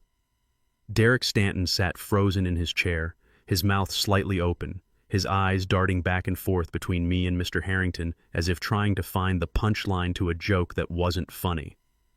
Chloe was paler than the linen napkins, her hands pressed to her mouth, her perfectly applied lipstick smudged by the sheer shock of the moment. The guests, the elite of Connecticut society, the people Derek had spent his entire adult life trying to impress, were staring at me with a mixture of confusion and dawning realization. The old man in the flannel shirt, the beggar from the garage, was suddenly the center of the universe. Chairman Derek whispered the word, tasting like ash in his mouth. Chairman Freeman. He looked at Harrington, desperate for a denial, desperate for his boss to laugh and say it was all a misunderstanding. But Harrington's face was stone. He stood beside my chair, his posture deferential, his expression one of cold, professional fury. "Yes," Derek Harrington said, his voice cutting through the silence like a scalpel. "Chairman Augustus Freeman, the founder of Freeman Capital, the man who built the very desk you sit at, the man whose name is on the building you walk into every morning." Derek shook his head, a jerky mechanical motion. But that is impossible. He is Gus. He is a bus driver. He lives in a dump. He borrows money from me. I never borrowed money from you." "Derek," I said, my voice calm but carrying to every corner of the room, "I accepted your charity because it made you feel big, but I never asked for it. He is my father-in-law," Chloe stammered, her voice thin and reedy. "He is just my dad. He can't be the chairman." Harrington turned to her, his eyes filled with a disappointment so profound it was almost pity. "Mrs. Stanton," he said, Your father owns 60% of the voting shares of Freeman Capital. He is the majority shareholder of the conglomerate that owns Stanton Industries, the company your husband works for. He is not just the chairman. He is the architect of everything you see around you. He gestured to the room, to the expensive furniture, to the crystal chandelier, to the very walls of the house. Derek stood up his chair, scraping loudly against the floor. "No," he shouted, his voice cracking. "No. This is a trick. This is some kind of sick joke. He is a nobody. Look at him. Look at his clothes. Look at his shoes." Harrington stepped forward, his face hardening. "You judge a man by his shoes?" Derek Harrington asked, his voice low and dangerous. "Is that how you evaluate worth? Is that how you measure value? Because if it is, you are the poorest man in this room." Derek pointed a shaking finger at me. "He tricked me," he screamed. "He lied. He pretended to be poor. Why would anyone do that? Why would anyone hide that kind of money?" "Because I wanted to know who you were," I said. I leaned forward, resting my elbows on the table. I looked directly at Derek, ignoring Chloe, ignoring the guests. I focused all my attention on the man who had called me a beggar. "I wanted to know if you were a good man, Derek," I said. "I wanted to know if you loved my daughter for who she was or for what she could give you. I wanted to know if you would treat a poor man with the same respect you treat a rich man." I paused, letting the words sink in. "And I got my answer," I said. Derek's face flushed a deep, ugly red. You tested me. You played me. I observed you. I corrected him. I watched you climb. I watched you spend. I watched you treat your subordinates like dirt. And I watched you treat me like a stain on your carpet." I stood up. My legs were stiff, but I stood tall. I walked around the table slowly, my old boots thudding softly on the hardwood floor. I stopped behind Derek's chair. I put a hand on the back of it. "You said I was homeless," I said. "You said I didn't belong here." I looked around the room, at the crown molding at the French doors, at the marble fireplace. "Do you know who owns this house, Derek?" I asked. "We do," Derek spat. "We bought it. We pay the mortgage." I laughed. It was a dry, humorless sound. "You pay a mortgage?" I said. "To whom?" "To the bank," he said. "To First National." "And who owns First National's mortgage division?" I asked. He blinked. "What?" "Freeman Capital acquired First National's residential portfolio 5 years ago," I said. "I own the note on this house, Derek. And do you know why the interest rate is so low? Do you know why you got approved despite your credit score being mediocre at best?" He stared at me, the blood draining from his face again. "Because I approved it," I said. "I signed off on the loan. I told the underwriters to overlook your debt-to-income ratio. I told them to give you a chance." I looked at Chloe. She was weeping silently, tears streaming down her face, ruining her perfect makeup.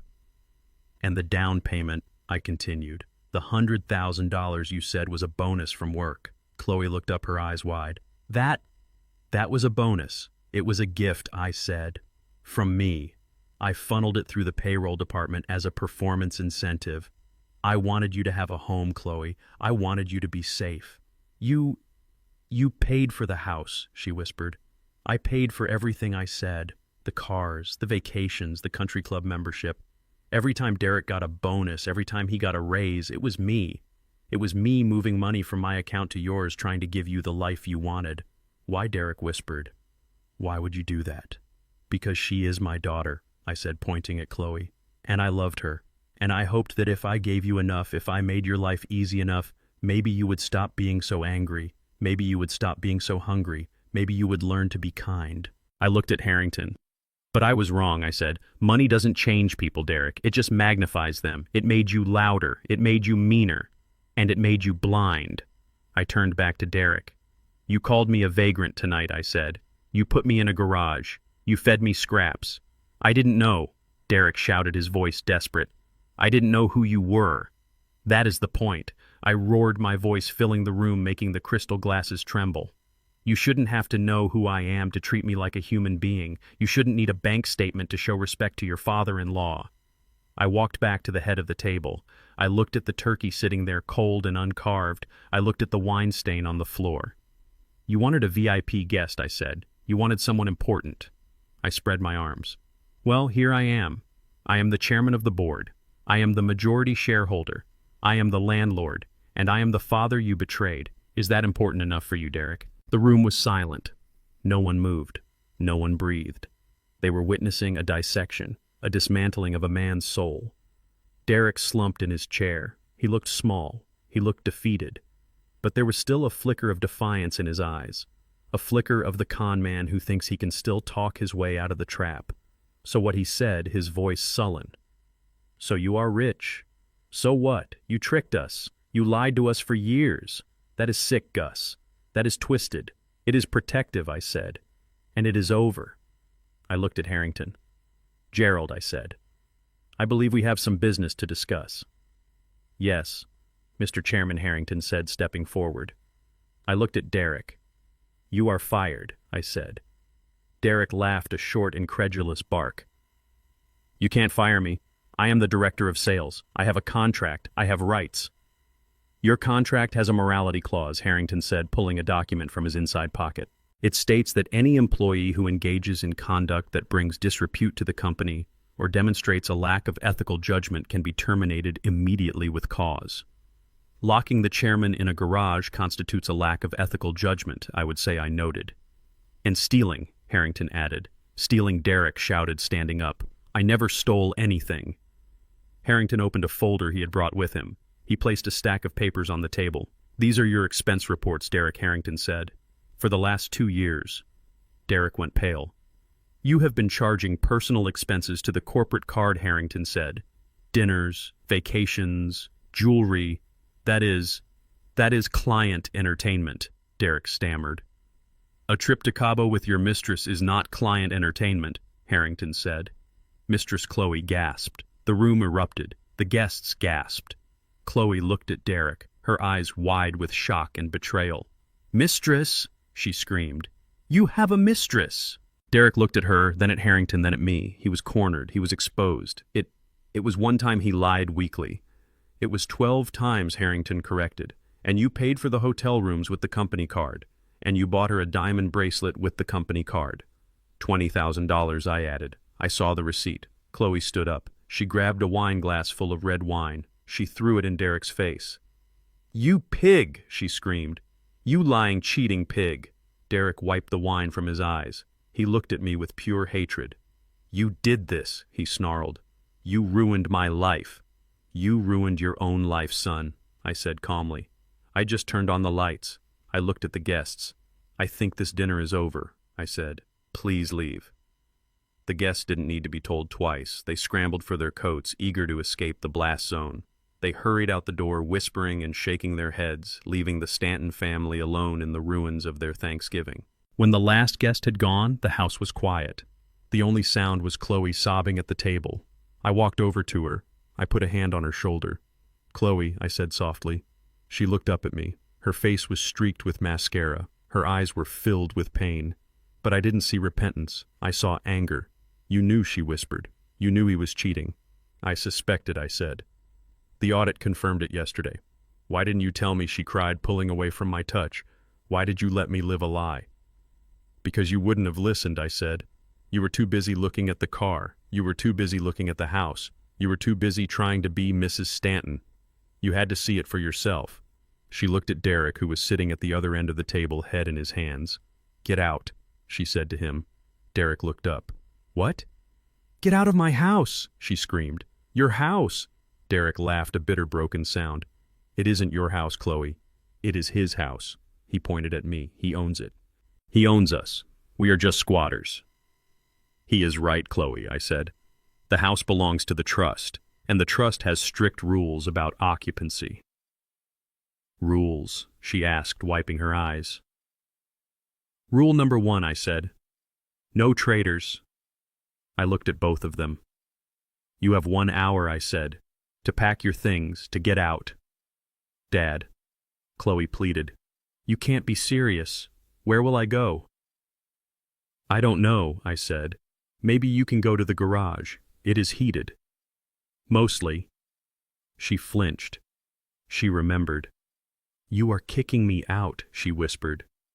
"Your own daughter." "I am kicking out the woman who let her husband abuse her father," I said. "I am kicking out the woman who was ashamed of me." I turned to leave. 1 hour, I said. or I call the police. And Derek, the police are already on their way for the embezzlement. Derek's head snapped up. Run, I suggested, though I doubt you will get far in the snow. I walked toward the door. Harrington followed me. We walked out into the cold night air. The snow was still falling, covering the world in a clean white blanket. I took a deep breath. It hurt, but it felt good. It felt like freedom. I had lost a daughter. I had lost a son-in-law. But I had found myself again. And that was something to be thankful for. The heavy oak chair at the head of the table groaned slightly as I pulled it out. It was Derek's chair, his throne, his seat of power. I sat down deliberately, my movements slow and measured. The leather was still warm from where he had been sitting, but the heat vanished under my touch. I placed my hands on the table, palms flat, fingers splayed. My calluses scraped against the fine linen tablecloth, a tactile reminder of the work that had paid for every thread. I looked around the room. The candlelight flickered, casting long, dancing shadows on the walls, but my gaze was steady, fixed on the two people who had betrayed me. Sit down, Gerald, I said, gesturing to the chair on my right. Harrington nodded and sat. He didn't slouch. He sat with the posture of a man who knew his place in the hierarchy. He opened his leather portfolio and placed a tablet on the table, the screen glowing with cold, hard data. Derek made a move toward the chair opposite me. I didn't raise my voice. I didn't need to. Don't sit, I said. Derek froze halfway into a crouch. He looked at me, then at Harrington, then at Chloe. He looked like a puppet whose strings had been tangled. What he whispered. I said, don't sit, I repeated, my voice dropping an octave. You don't get to sit. Not at this table, not anymore. But this is my house, Derek stammered, his face flushing a deep, ugly red. This is my dinner. It is your house in name only, I said, and it is your dinner only because I paid for it, so you will stand, both of you. Chloe let out a small, strangled sob. Dad, please. You are embarrassing us. Embarrassing you? I asked, leaning forward. You put me in a garage, Chloe. You fed me bread scraps. You told me I was a homeless bum. And now you are embarrassed because I won't let you sit in a chair. She flinched, recoiling as if I had slapped her. She grabbed Derek's arm, her nails digging into his suit jacket. They stood there, huddled together at the foot of the table like naughty children called to the principal's office. But this wasn't detention. This was an audit. Harrington, I said, not taking my eyes off Derek. The file, please. Harrington tapped his tablet. File loaded, sir. I looked at Derek. He was sweating now, the moisture beading on his forehead and dripping down his temple. He knew. Deep down in the lizard part of his brain, he knew the game was up. Let's talk about lifestyle, Derek. I began, my voice conversational, almost pleasant. You have a very nice life here. The house, the clothes, the car. I pointed toward the window where the red Porsche was parked in the driveway, gleaming under the security lights. That is a 2024 Porsche 911 Carrera, I noted. Base price $114,000. With the options you added, the leather interior, the sport package, probably closer to $150,000. Derek swallowed hard. I got a good deal. It is a lease. A lease, I said, nodding. Even a lease requires a down payment, and monthly payments. About $2,000 a month, I would guess. Plus insurance, plus gas. I looked at Harrington. Gerald, what is the base salary for a regional sales director at Stanton Industries? Harrington didn't even look at the screen. He knew the numbers. $85,000 a year, sir, before taxes. $85,000, I repeated. Let's do some math, Derek. After taxes, that is maybe $60,000 take home, $5,000 a month. I picked up a crystal wine glass, turning it in the light. Your mortgage is $4,000 a month, I said. Your car is $2,000. That is $6,000 right there. You are negative $1,000 a month before you even buy a loaf of bread, before you pay the electric bill, before you buy... I gestured at Chloe's dress. A $4,000 gown for a Thanksgiving dinner. Derek was shaking. His hands were clenching and unclenching at his sides. I have bonuses, he blurted out. I have commissions. I had a great year. Did you? I asked. I looked at Harrington. Show him Gerald. Harrington swiped on the tablet. He turned the screen so Derek could see. It was a graph, a red line plummeting downward. Your sales figures are down 40% year over year, Derek Harrington said, his voice dry and factual. You haven't hit a quota in 6 months. In fact, you have the lowest performance rating in the entire division. That data is wrong, Derek argued, his voice rising in panic. The market is tough. Everyone is down. Everyone else is up 10%, Harrington corrected. So I continued, ignoring his excuses. You make $85,000 a year. You spend, what, $200,000, $300. I looked at Chloe. She was staring at Derek, horror dawning on her face. She didn't know. She thought he was a genius. She thought the money was magic. Where did the money come from, Derek? I asked softly. He didn't answer. He couldn't. I will tell you where it came from, I said. I reached into my pocket and pulled out a stack of papers. Copies. I threw them onto the table. They scattered across the linen like dead leaves. Credit card statements, I said. Corporate credit card statements. Derek's eyes bulged. He lunged for the papers, but I slammed my hand down on them. Don't touch them, I roared. He recoiled, stumbling back into Chloe. Harrington read the highlights I ordered. Harrington picked up a sheet. June 12th, he read. 4 seasons Maui. Penthouse suite. 7 nights. $14,000. Marked as Client Acquisition Retreat. There were no clients on that trip, I said, looking at Chloe. Just you two. I saw the Instagram photos. Very romantic. August 4th. Harrington continued. Cartier. Diamond bracelet. $6,000. Marked as Employee Recognition Gift. Chloe looked down at her wrist. She was wearing the bracelet. October 15th. Harrington read. The Porsche dealership. Down payment. $20,000. Marked as Fleet Vehicle Maintenance. Derek was hyperventilating now. He was gasping for air. His tie loosened, his face pale. Stop, he wheezed. Please stop. We are not done, I said. November 1st. Harrington read, his voice turning icy. Withdrawal. Cash. $50,000. Marked as petty cash. $50,000, I repeated. Cash. Where did that go, Derek? He didn't answer. He looked at the floor. I know where it went, I said. It went to a bookie in Atlantic City. To pay off your gambling debt. Again. Chloe screamed. It was a short, sharp sound of pure shock. Gambling, she gasped. You told me you quit. You swore. I did quit, Derek yelled, turning on her. I tried. But the interest, it kept growing. I had to pay them. They were going to hurt me. So you stole from the company, I said. You stole from me. I didn't know it was you, Derek screamed, his eyes wild. I thought it was just a corporation, a faceless entity. I didn't know it was my father-in-law's money. Does that make it better? I asked quietly. Does theft become noble if the victim is a stranger? He fell silent. He slumped against the sideboard, defeated. Total misappropriation, Harrington announced, putting the tablet down. $215,000 in 6 months. That is grand larceny, Derek. That is federal prison time. Prison, Chloe whispered. Yes, prison, I said. And not a nice one. I stood up. I walked around the table. I stood in front of them. You called me a bum, I said. You called me a vagrant. You thought you were better than me because you wore a suit and I wore a jacket. I poked Derek in the chest with my finger. But this suit, I said, pointing to his clothes. Stolen. This house. Stolen. This food. Stolen. You are not a businessman, Derek. You are a thief. A common petty thief playing dress-up. I turned to Chloe. And you, I said. You let him do it. You didn't ask questions. You saw the money, and you looked the other way. You treated your own father like dirt because you thought you had found a better meal ticket. Dad. I didn't know, she sobbed, grabbing my hand. I swear. I thought he was successful. You didn't want to know, I said, pulling my hand away. You wanted the fairy tale. Well, welcome to the end of the story. I looked at the clock on the wall. It is 9 o'clock, I said. I looked at Harrington. Gerald, execute the order. Harrington nodded. He pulled out his phone and typed a message.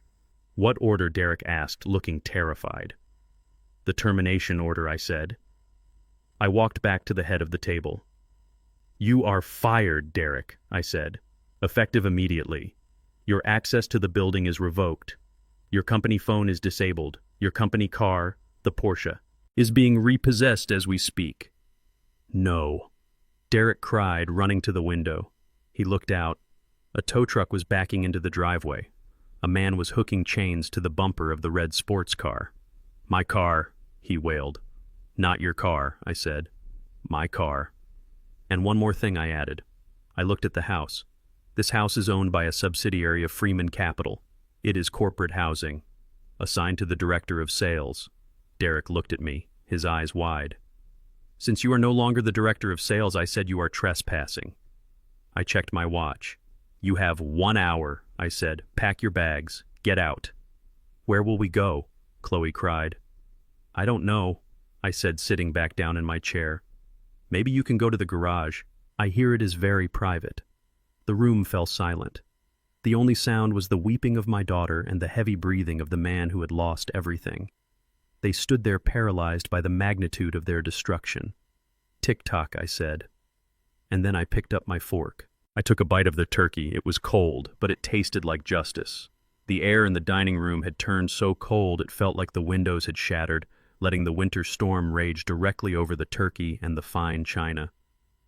Derek sat slumped in his chair, his face a portrait of ruin, the sweat on his forehead gleaming under the chandelier light like the condensation on a glass of poison. He looked at the credit card statements scattered across the table, then at Mr. Harrington, and finally terrified at me. The arrogance that had defined him for 5 years, the sneer he wore every time he looked at my old coat, had evaporated. In its place was the raw, naked fear of a man watching the guillotine blade hang suspended above his neck. I didn't yell. I didn't need to. The evidence screamed loud enough for everyone. I leaned back in the head chair, the leather creaking in the silence, and looked at the man who had married my daughter. I saw the weakness in his jaw, the shifting of his eyes. I saw a man who had built a castle out of sand and was shocked when the tide finally came in. "Derek," I said, my voice low and steady, carrying the weight of the 60% share I held in his world. "You seem to have a misunderstanding about how this company operates. You seem to think that because you married a Freeman, the corporate treasury is your personal piggy bank. You seem to think that ethics are a suggestion and that loyalty is a joke." I paused, letting him squirm. "Mr. Harrington?" I continued, not taking my eyes off my son-in-law. "What is the standard protocol for an executive found embezzling company funds for personal luxury?" Harrington didn't hesitate. His voice was sharp, a military strike. "Immediate termination for cause revocation of all unvested stock options and a referral to the legal department for criminal prosecution and asset recovery." I nodded slowly. "You heard him, Derek." Derek's hands began to shake violently. His knuckles turned white as he gripped the edge of the table. But Dad, Gus, you can't do that. We are family. This is just... It is a misunderstanding. I was going to pay it back, I swear. It was a loan, a temporary loan. It was theft." I corrected him, my voice hardening. "And as of this moment, you are fired, immediately. You are no longer the regional sales director. You are no longer an employee of Stanton Industries. Your access cards are deactivated. Your company phone is a brick. And come Monday morning, the legal team will be filing a civil suit to recover every cent you stole alongside the criminal report the police are already processing." The word "fired" hung in the air like a gunshot. Derek flinched physically as if I had struck him. He looked around the room, his eyes wild, searching for an exit, searching for an ally. But there were no allies here. The guests had fled. Harrington was my soldier. And Chloe. Chloe was staring at him with a look of dawning horror. Derek stood up, his legs wobbling. He looked at the door, then back at me. He realized there was nowhere to run. The walls of his deception had closed in. And then he did something that made my stomach turn. He didn't stand tall. He didn't accept his fate with dignity. He collapsed. He fell to his knees on the hardwood floor right beside my chair. He grabbed the fabric of my trousers with his sweaty hands, sobbing like a child who had been caught stealing candy. "Dad, please," he wailed, the sound pathetic and high-pitched. "Please don't do this. You can't fire me. I have a mortgage. I have lease payments. If I lose this job, I lose everything. I will be on the street." "You should have thought about that before you booked a penthouse suite in Maui on my dime," I said, pulling my leg away from his grasp. "I am sorry, I am so sorry," he cried, tears streaming down his face, ruining the expensive collar of his shirt. "But you have to understand, it wasn't just me. I didn't want to do it. I was pressured." I frowned. "Pressured, yes. It was the pressure, he shouted, desperate to find a scapegoat, desperate to shift the crosshairs off his own chest. He pointed a shaking finger across the table. It was her. It was Chloe. Chloe gasped, her hand flying to her throat. Me! Yes, you! Derek screamed, turning his tear-streaked face toward his wife. You are never satisfied. You always want more. You wanted the big house. You wanted the Porsche. You wanted the vacations. You told me I wasn't a man if I couldn't give you the lifestyle you deserved. Derek, what are you saying? Chloe whispered, her voice trembling. I am saying I did it for you. Derek yelled, his voice cracking with hysteria. I stole that money to keep you happy, to keep you from nagging me about why we weren't members of the country club yet, to stop you from looking at your friends' Instagrams and complaining that our life wasn't good enough. It is your fault, Chloe. You drove me to this. I watched him disgusted. A man who blames his wife for his own crimes is no man at all. He was a coward scraping the bottom of the barrel for an excuse. Chloe stood up her chair, tipping over backward with a loud crash. Her face was pale, her eyes wide with shock and betrayal. She looked at the man she had married, the man she had defended against me for 5 years, the man she had put on a pedestal while she kicked me to the curb. You liar, she choked out. You told me you were a genius. You told me you were a partner. You said the money came from your bonuses. You said you were a tycoon. I had to lie. Derek shot back, scrambling to his feet, his face twisted and ugly. Because you wouldn't have looked at me twice if I told you the truth. You are shallow, Chloe. You are obsessed with status. If I told you I was just a mid-level manager making 80 grand a year, you would have left me. So I became what you wanted. I became the big shot. And now you are going to let me take the fall for it. He turned back to me, his hands clasped in prayer. Dad, you see what I am dealing with. She demands everything. The clothes, the jewelry, the parties. I was just trying to keep my family together. I was trying to be the provider. Please, Gus, don't destroy me for trying to love your daughter. Punish her. She is the one who spent the money. The room fell silent again, save for Derek's ragged breathing. Chloe stood there, shaking, her world disintegrating. She looked at the diamond bracelet on her wrist, the one Harrington had identified as an illicit purchase. She looked at the house around her. She realized in a terrifying rush that everything she owned, everything she was built on a crime. You told me you handled it, she whispered, her voice breaking. You told me my father was a loser. You told me he was a burden. You said we didn't need him because you were the new king. I said what I had to say, Derek shouted. You liar. Chloe screamed, grabbing a wine glass and hurling it at him.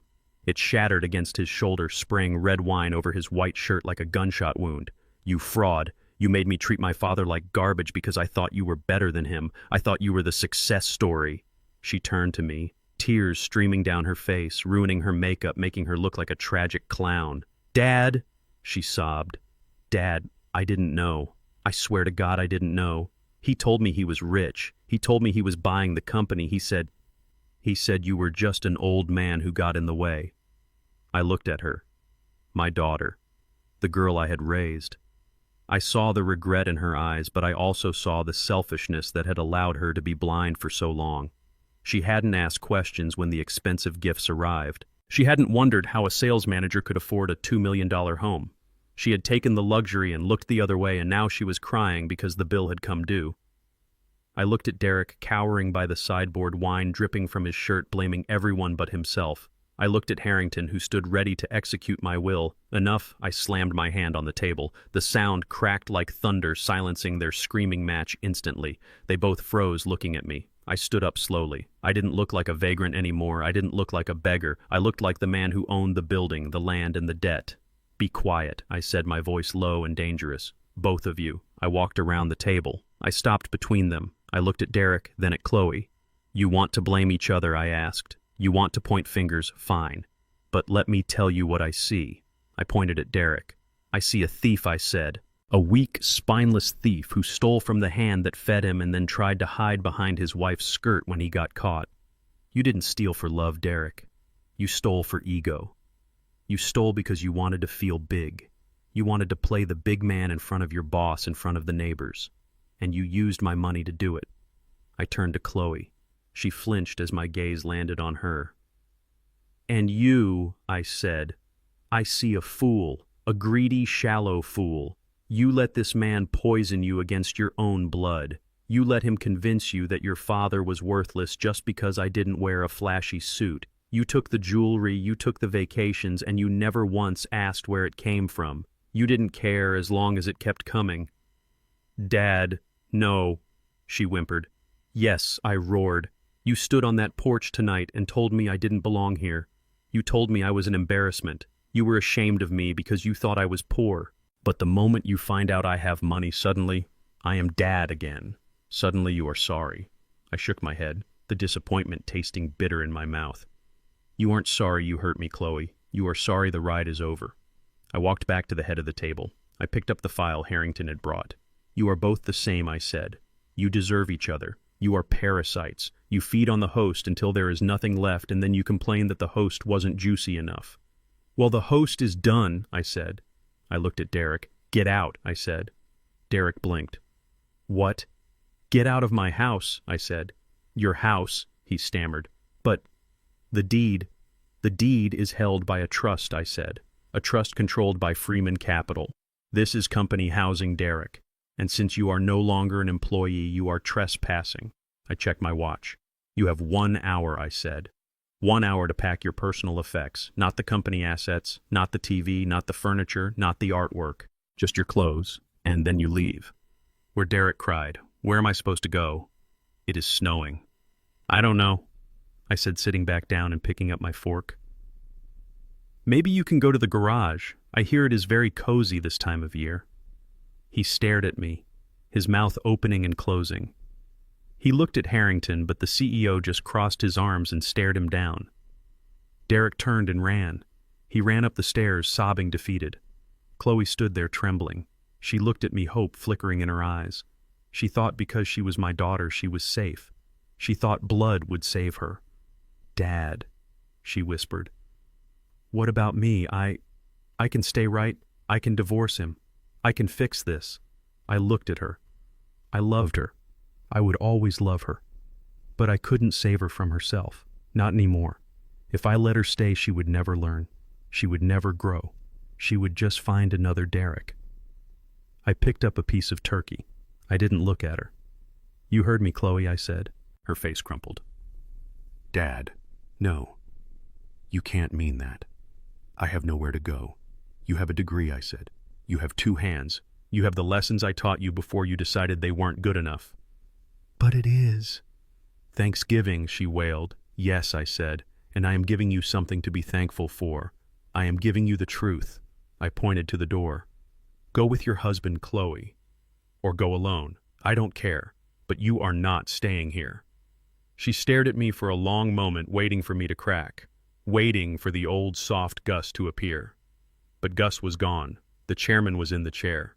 She let out a sob that sounded like something breaking. She turned and ran up the stairs after Derek. The room was silent again, just the ticking of the grandfather clock and the sound of the wind outside. Harrington sat down. He poured a glass of wine. That was hard, sir, he said quietly. It was necessary, I replied. I took a bite of the turkey. It was cold. It was dry. But as I sat there in the house, I owned, freed from the lies that had choked it for years. It was the best meal I had ever tasted.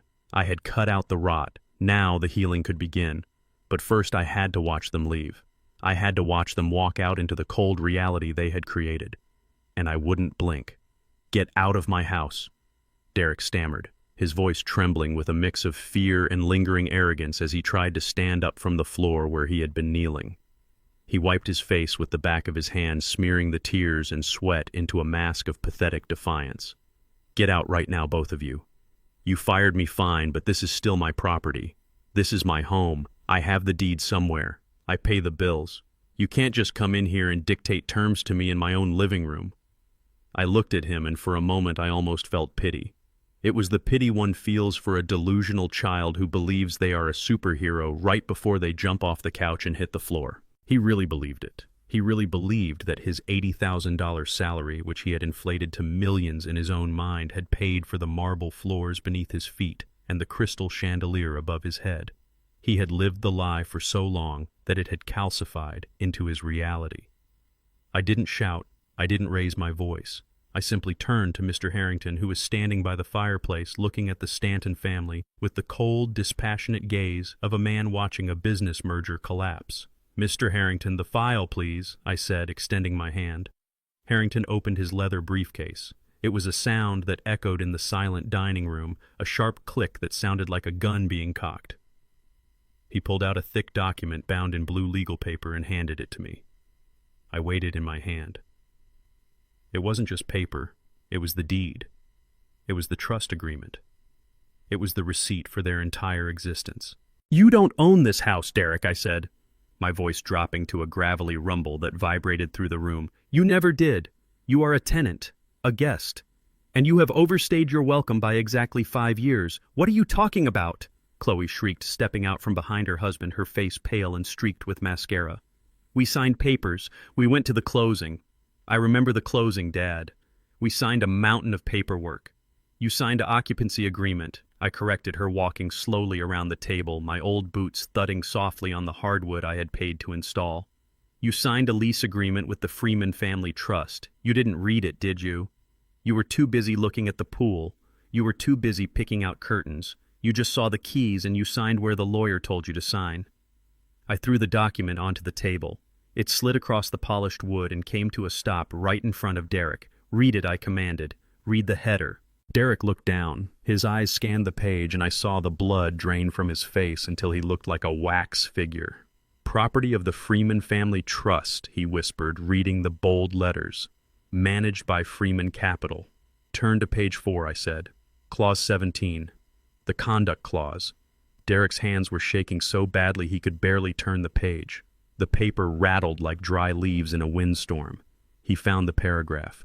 He read it silently, his lips moving. "Read it out loud," I said. He swallowed hard. Occupancy is contingent upon the moral standing and ethical conduct of the tenants. Any act of fraud, theft, or gross disrespect toward the trust's benefactors will result in immediate termination of the lease and forfeiture of all residency rights. "Gross disrespect toward the benefactors," I repeated. I stepped closer to him. I leaned in until I could smell the fear on him, until I could see the red veins in his eyes. "I am the benefactor, Derek," I whispered. "I am the trust. And when you slammed the door in my face tonight, when you kicked my pie into the snow, when you told me I was trash, you violated Clause 17. Chloe let out a wail that sounded like a wounded animal. "No, Dad, you can't. This is our home. We have lived here for 5 years. My clothes are here. My life is here. Your life is a loan," I said, turning to her. "And the loan has been called in." I pulled my phone from the pocket of my old wool coat. I pressed a single button. "Speed dial 1. "Send them in," I said into the phone. I didn't even have to wait 10 seconds. The front door, which Derek had slammed in my face an hour ago, burst open. But it wasn't guests arriving. It was a team of 6 men wearing black tactical uniforms. They weren't police. They were private security. High-end. Expensive. The kind of men who guarded vaults and escorted diplomats. They filed into the foyer, their boots heavy and authoritative, filling the space with an air of absolute inevitable force. "Who are they?" Derek screamed, backing away until he hit the sideboard, causing the china to rattle. "Who are these people?" "This is the eviction team," I said, checking my watch. "It is 9:15. You have until 10:15. 1 hour. 1 hour for what?" Chloe asked, her voice trembling. "To get out," I said. "To take your personal effects and leave my property. But we have furniture," Chloe cried. "We have beds. We have the piano." "The piano belongs to the house," I said. "The furniture was purchased with the interior design stipend provided by the trust. It stays. The art stays. The appliances stay." I looked at Derek. "Anything you bought with your own money, your real money, you can take," I said. "Anything you bought with the company credit card, anything you bought with funds you embezzled stays here. It is recovery of stolen assets." "That leaves us with nothing," Derek shouted. "We have nothing." "Then you leave with nothing," I said, my voice hard as stone. "You leave the way I arrived tonight, in the cold." "Start the clock," I said to the lead security officer. The officer nodded. He looked at his team. "Let's go," he said. "Clear the rooms. Watch them. Make sure they don't damage the assets." Chaos erupted. It was a beautiful, terrible symphony of consequences. Chloe ran for the stairs, her heels clicking frantically on the steps, screaming about her shoes, her bags, her dresses. 2 security guards followed her, not to help her pack but to supervise, to make sure she didn't stuff the silver into her bra, to make sure she didn't vandalize the walls in a fit of spite.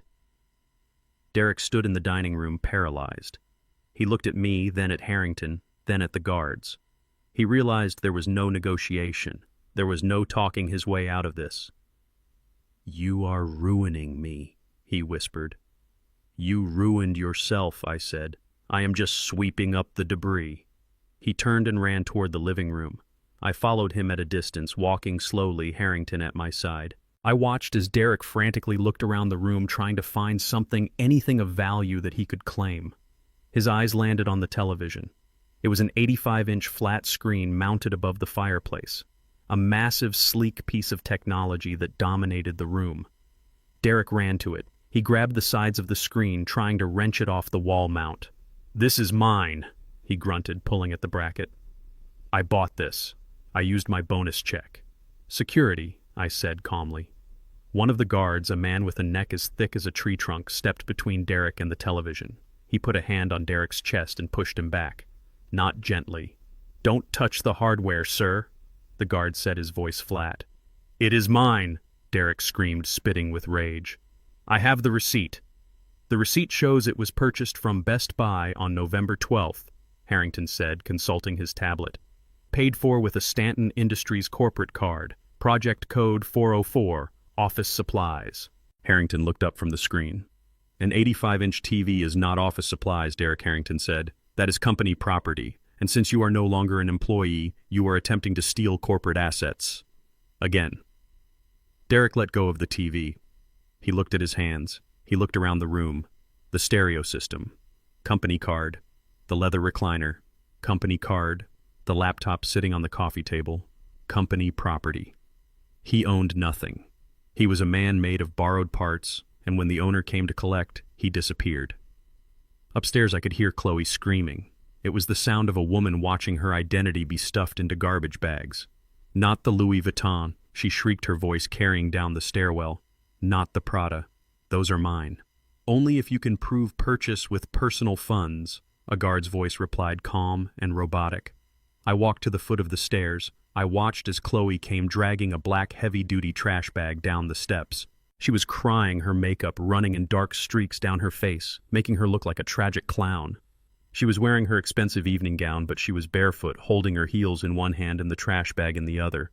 "Dad, please," she sobbed, stopping on the landing. "Please don't do this. Where are we supposed to go? It is snowing. It is Thanksgiving." I looked at her. I saw the daughter I had raised. I saw the entitlement that I had accidentally watered and fed until it choked out her gratitude. "There is a Motel 6 on the highway," I said.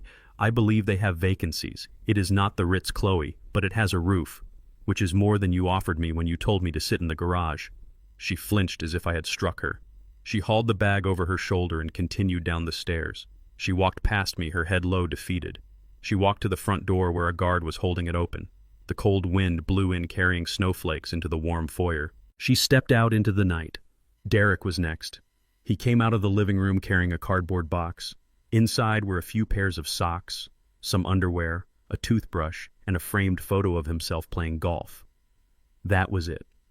That was the sum total of his life that hadn't been stolen. He stopped in front of me. He didn't look at me. He looked at the floor. "I will get you for this," he muttered. "I will sue you. I will tell everyone. Tell them I said. Tell them you stole from your father-in-law. Tell them you tried to con your CEO. Tell them you locked an old man in a cold garage on Thanksgiving.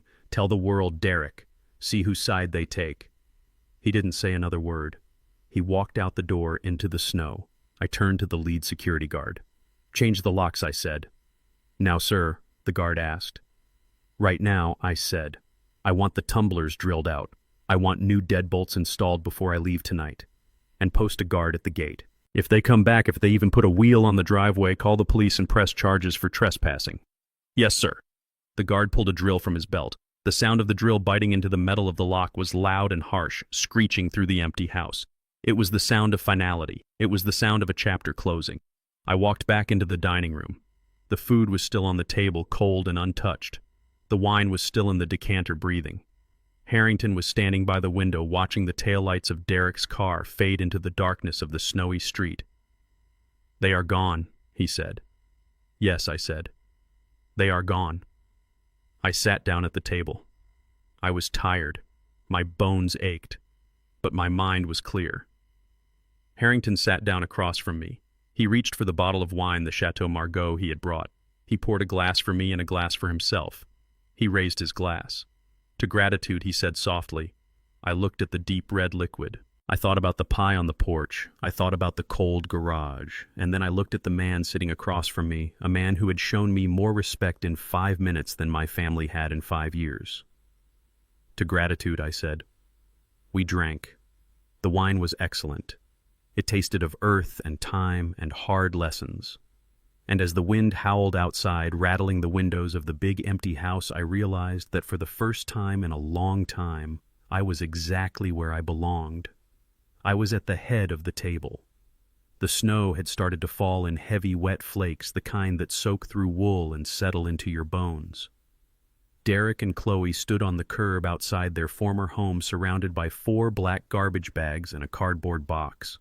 The security team had locked the front door behind them, the heavy thud echoing in the silent suburban street. The house lights were still on, casting a warm, inviting glow onto the snow, a cruel reminder of the comfort they had just been evicted from. I watched them from the warmth of the limousine parked down the street. Harrington sat beside me, his face grim. "Are you sure you want to watch this, sir?" he asked. "I need to see it," I said. "I need to see if they break." Derek was pacing back and forth in the slush, his expensive Italian loafers already ruined. He was still wearing his suit, but without a coat, he was shivering violently. He pulled out his phone, his fingers clumsy with cold. "I am calling a car," he shouted over the wind. "We are going to the Ritz. We will sort this out in the morning." He tapped the screen. I saw him frown. He tapped again, harder this time. "What is wrong?" Chloe asked, huddled in her thin evening gown, her arms wrapped around herself. Her teeth were chattering so loud I could almost hear them from here. "The app?" Derek muttered. "It says payment declined. Update payment method." "Use the other card," Chloe said. "The Visa." "I tried the Visa," Derek snapped. "I tried the Amex. I tried everything. They are all dead. He killed them all." "He killed them," Chloe shrieked. "How can he kill my cards? They are in my name." "They are supplementary cards, you idiot," Derek yelled, turning on her. "They are attached to his account. He cut us off. We are stranded." Just then, a tow truck rumbled down the street. It was a massive flatbed with yellow flashing lights that cut through the darkness. It pulled up to the driveway where Derek's Porsche was parked. The driver jumped out, hooking chains to the axle with efficient speed. "Hey!" Derek screamed, running toward the truck. "Hey, get away from my car! That is my car!" The driver ignored him. He winched the Porsche up onto the bed. The alarm blared for a few seconds before being silenced. "Stop!" Derek yelled, grabbing the driver's arm. "I am the director of sales. You can't take this." The driver shook him off easily. "Repo order from Stanton Industries," the driver grunted. "Take it up with corporate." He got in the truck and drove away, taking the last symbol of Derek's success with him. Derek stood in the middle of the road, watching his car disappear into the snow. He looked small. He looked pathetic. He turned back to Chloe. His face was twisted with a rage I had never seen before. It wasn't the anger of a man who had lost his job. It was the anger of a man who had been exposed. "This is your fault," he hissed, stalking toward her. "My fault," Chloe gasped, backing away until she hit the pile of garbage bags. "How is this my fault? You are the one who stole—" "You told me he was nothing," Derek screamed, his voice cracking. "You told me he was a senile old fool. You said, 'Don't worry about Dad, he doesn't know what day it is.' You lied to me, Chloe. You set me up." "I didn't know," Chloe cried. "I thought he was poor. I thought he was just a bus driver." "You should have known," Derek roared. "He is your father." "How could you not know your own father was a tycoon?" "You are stupid, Chloe. You are a stupid, vain, useless woman." "Don't call me that," she yelled. "You are the thief. You are the one who embezzled money to buy a mistress, a bracelet." Derek stopped. The vein in his forehead pulsed. "I needed her," he said, his voice dropping to a cruel whisper. "I needed someone who looked at me with respect, not like you. You only looked at me when I bought you something. You are a gold digger, Chloe, and now the gold is gone." "I am your wife," she screamed. "You are a liability," he shouted, and then he hit her. It wasn't a punch. It was a slap, sharp and stinging. The sound cracked through the cold air.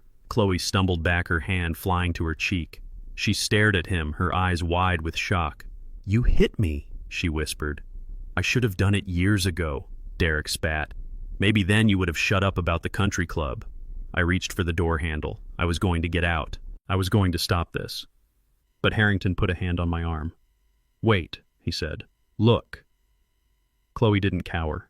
She didn't cry. She straightened up. She looked at the man she had married, the man she had chosen over me. "You are a coward," she said, her voice shaking but clear. "You are a weak, pathetic little man. My father was right. You are nothing." Derek raised his hand again, but this time a police cruiser turned the corner, its lights flashing. They weren't coming for the domestic dispute. They were coming for the embezzlement. Derek froze. He looked at the police car. He looked at Chloe. He looked at the snow. He ran. He dropped his bag and ran down the street, slipping on the ice, scrambling away into the darkness like a rat. Chloe stood there alone. The snow fell on her bare shoulders. She looked at the house. She looked at the spot where I had stood earlier. She sank down onto one of the garbage bags and put her head in her hands. I signaled the driver. "Let's go," I said. "We are leaving her," Harrington asked. "She needs to feel the cold," I said. "She needs to know what it is like to be truly alone. Only then will she understand what she threw away." We drove past her. She didn't look up. She was just a dark shape in the snow, a monument to regret. I leaned back in the seat. My heart hurt, but my resolve was iron. The lesson had begun. The morning sun glinted off the steel and glass spire of the Freeman Capital headquarters, a 40-story monolith that dominated the city skyline. It was the kind of building that scraped the clouds, the kind of building that whispered power to anyone who stood in its shadow. Up on the top floor in the boardroom that floated above the city like a god's observation deck, I sat at the head of a table made from a single slab of black walnut. I was not wearing the frayed wool coat today. I was wearing a bespoke charcoal suit cut from Italian fabric, my cufflinks glinting with understated gold, my posture rigid and commanding. Around the table sat 5 of the most powerful men in the hemisphere. There was the CEO of a global shipping conglomerate, a tech mogul from Silicon Valley, and a venture capitalist from Tokyo. We were discussing the acquisition of a lithium mine in Nevada, a deal worth $4 billion. The air in the room was rarefied, thin, and expensive. It smelled of espresso and ink and the ozone scent of massive amounts of money moving through the ether. I was in my element. This was the Augustus Freeman. The world feared the man I had hidden from my family for decades to protect them from their own greed. I was mid-sentence explaining the risk assessment of the geological survey when the heavy double doors at the far end of the reception suite shuttered. Through the soundproof glass walls of the boardroom, I saw a commotion at the front desk. My executive assistant, Sarah, a woman who could stop a tank with a raised eyebrow, was standing up, her hand held out in a stop gesture. But the intruder was not stopping. It was Chloe. She looked nothing like the princess who had presided over the Thanksgiving dinner the night before. Her hair was a tangled mess, pulled back in a frantic knot. She was wearing a trench coat over what looked like sweatpants, and her face was scrubbed clean of makeup, revealing skin that was blotchy and swollen from a night of crying. She looked desperate. She looked manic. She looked like a woman who had woken up in a pile of ash and was looking for a diamond she had dropped. She pushed past Sarah. She slammed her hands against the glass wall of the conference room, her palms leaving greasy smears on the pristine surface. She saw me. Her eyes went wide. Her jaw dropped. She stopped screaming at the receptionist and just stared. She stared at the view of the city behind me. She stared at the billionaire sitting at my table. And then she stared at me, the father she had sent to the garage, sitting at the head of the table, commanding the attention of titans. I did not flinch. I did not smile. I simply raised a single finger, indicating to my guests that I needed a moment. "Excuse me, gentlemen," I said, my voice calm and level. "It appears we have a security breach." I stood up. I buttoned my jacket. I walked slowly toward the glass door. Chloe was pounding on it now, mouthing the word "Dad" over and over again. I could see the panic in her eyes, the dawning realization of just how colossal her mistake had been. She wasn't just looking at a rich man. She was looking at the emperor of the world she wanted so desperately to join, and realizing she had barred the gates to her own castle. I opened the door. I stepped out into the reception area, closing the glass door behind me to seal off the boardroom. The silence of the hallway was instantly replaced by the sound of my daughter sobbing. "Dad," she cried, lunging toward me. "Oh my God, Dad, it is true. It is all true. You own this. You own everything." She tried to grab my lapels to bury her face in my chest the way she used to when she was 5 years old and had a nightmare, but she was not 5, and this was not a nightmare she could wake up from. This was a reality she had crafted with her own cruelty. I stepped back. I raised my hand. "Stop," I said. The word was not loud, but it hit her like a physical blow. She froze her hands, hovering in the air between us. "Dad, please," she stammered, tears streaming down her face. "We have nowhere to go. We slept in a motel last night, a cheap motel, Dad, with bugs. Derek is falling apart. He is crying. He is scared. We have no money. The accounts are frozen. The cards are dead. You have to help us." I looked at her. I looked at the woman who had watched her husband kick my pie into the snow. I looked at the woman who had told me I didn't belong in her house because I wasn't important enough. "You are disrupting my meeting," I said, my voice as cold as the winter wind outside. "These men traveled from Tokyo and London. Their time is worth $1,000 a minute. I don't care about them," she screamed, her hysteria rising.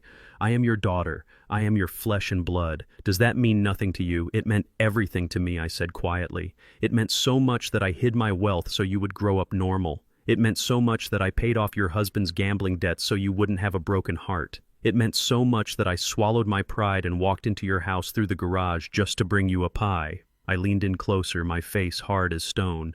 "But yesterday you told me I didn't belong. You told me I was an embarrassment. You told me to wait in the cold until the important people were gone. I was wrong," she wailed, grabbing at her hair. "I was stupid. I see that now." "You don't see anything, Chloe," I said. "You only see the money. You are here because you saw the limousine. You are here because you saw the suit. If I were still wearing that old coat, if I were still just Gus the retiree, you would have left me in the snow." "No," she lied, but her eyes shifted. "Yes," I said. "You are not here for a father. You are here for an ATM. And this machine is out of order." "Dad, please," she begged, falling to her knees on the plush carpet of the reception area. "Just a loan. Just enough to get an apartment. Just enough to hire a lawyer for Derek. He is going to jail, Dad. They are talking about embezzlement. He is a thief," I said. "And thieves go to jail. That is how the world works. But he is my husband. And I was your father," I said. Past tense. She looked up at me, shocked by the grammar. I looked at Sarah, my assistant, who was standing by the security desk, her hand hovering over the panic button.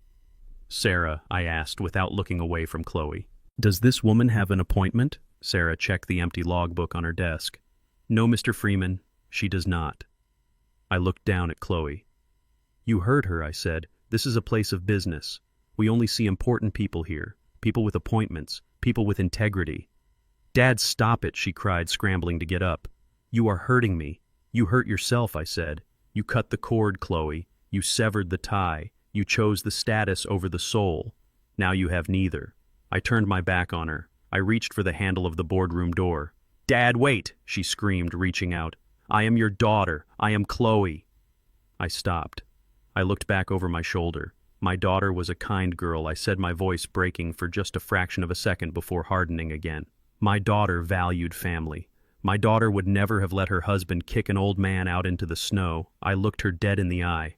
"I don't know who you are," I said, "but I don't have a daughter named Traitor."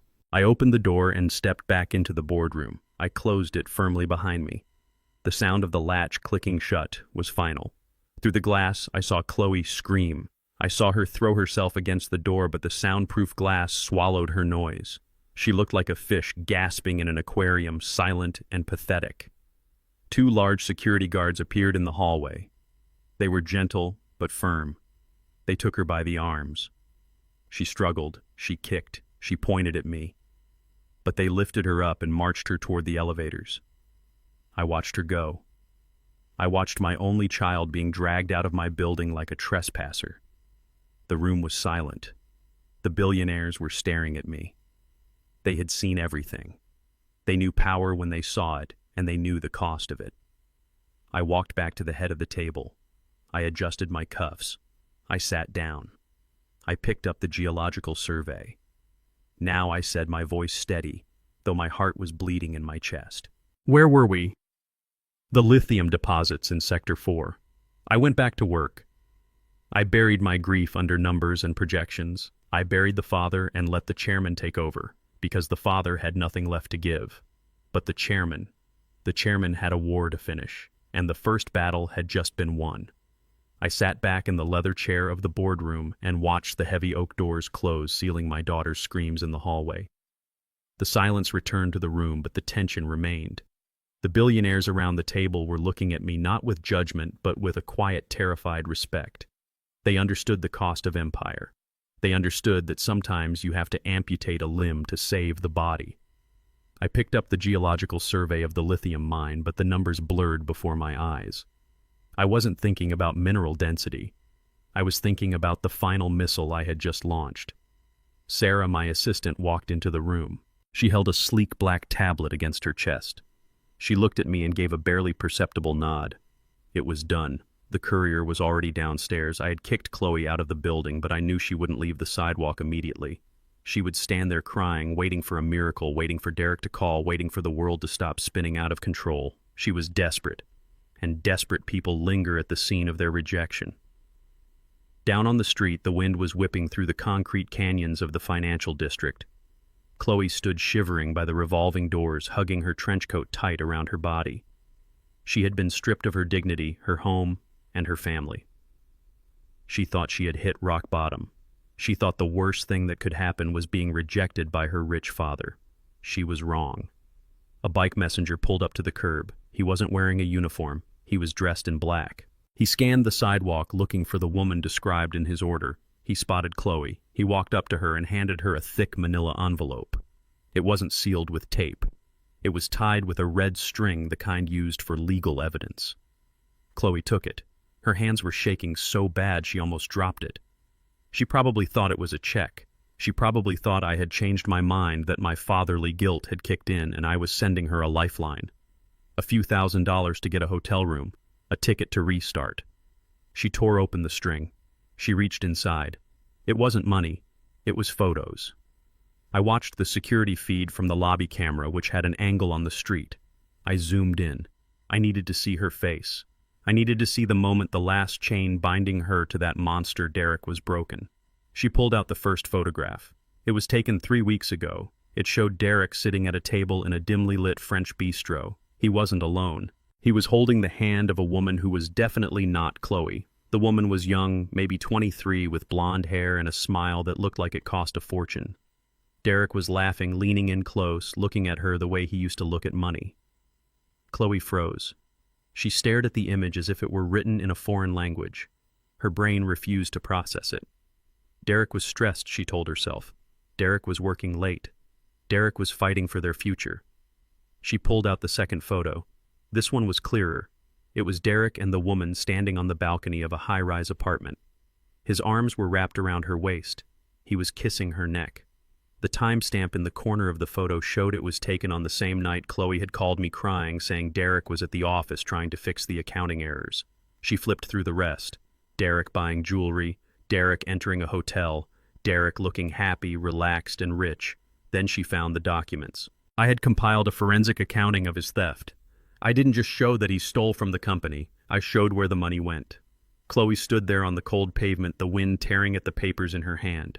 She read the bank transfer receipt. Date October 14th. Amount $500,000. Recipient Skyline Realty Group. Memo Unit 4B. Tiffany Miller. $500,000. The exact amount he had embezzled from the operational fund. He hadn't stolen it to cover bad investments. He hadn't stolen it to save their house from foreclosure. He hadn't stolen it to maintain their lifestyle. He had stolen it to buy an apartment for his mistress. Chloe made a sound that the security camera couldn't pick up, but I felt it in my bones. It was a guttural, animalistic noise of pure devastation. She dropped the envelope.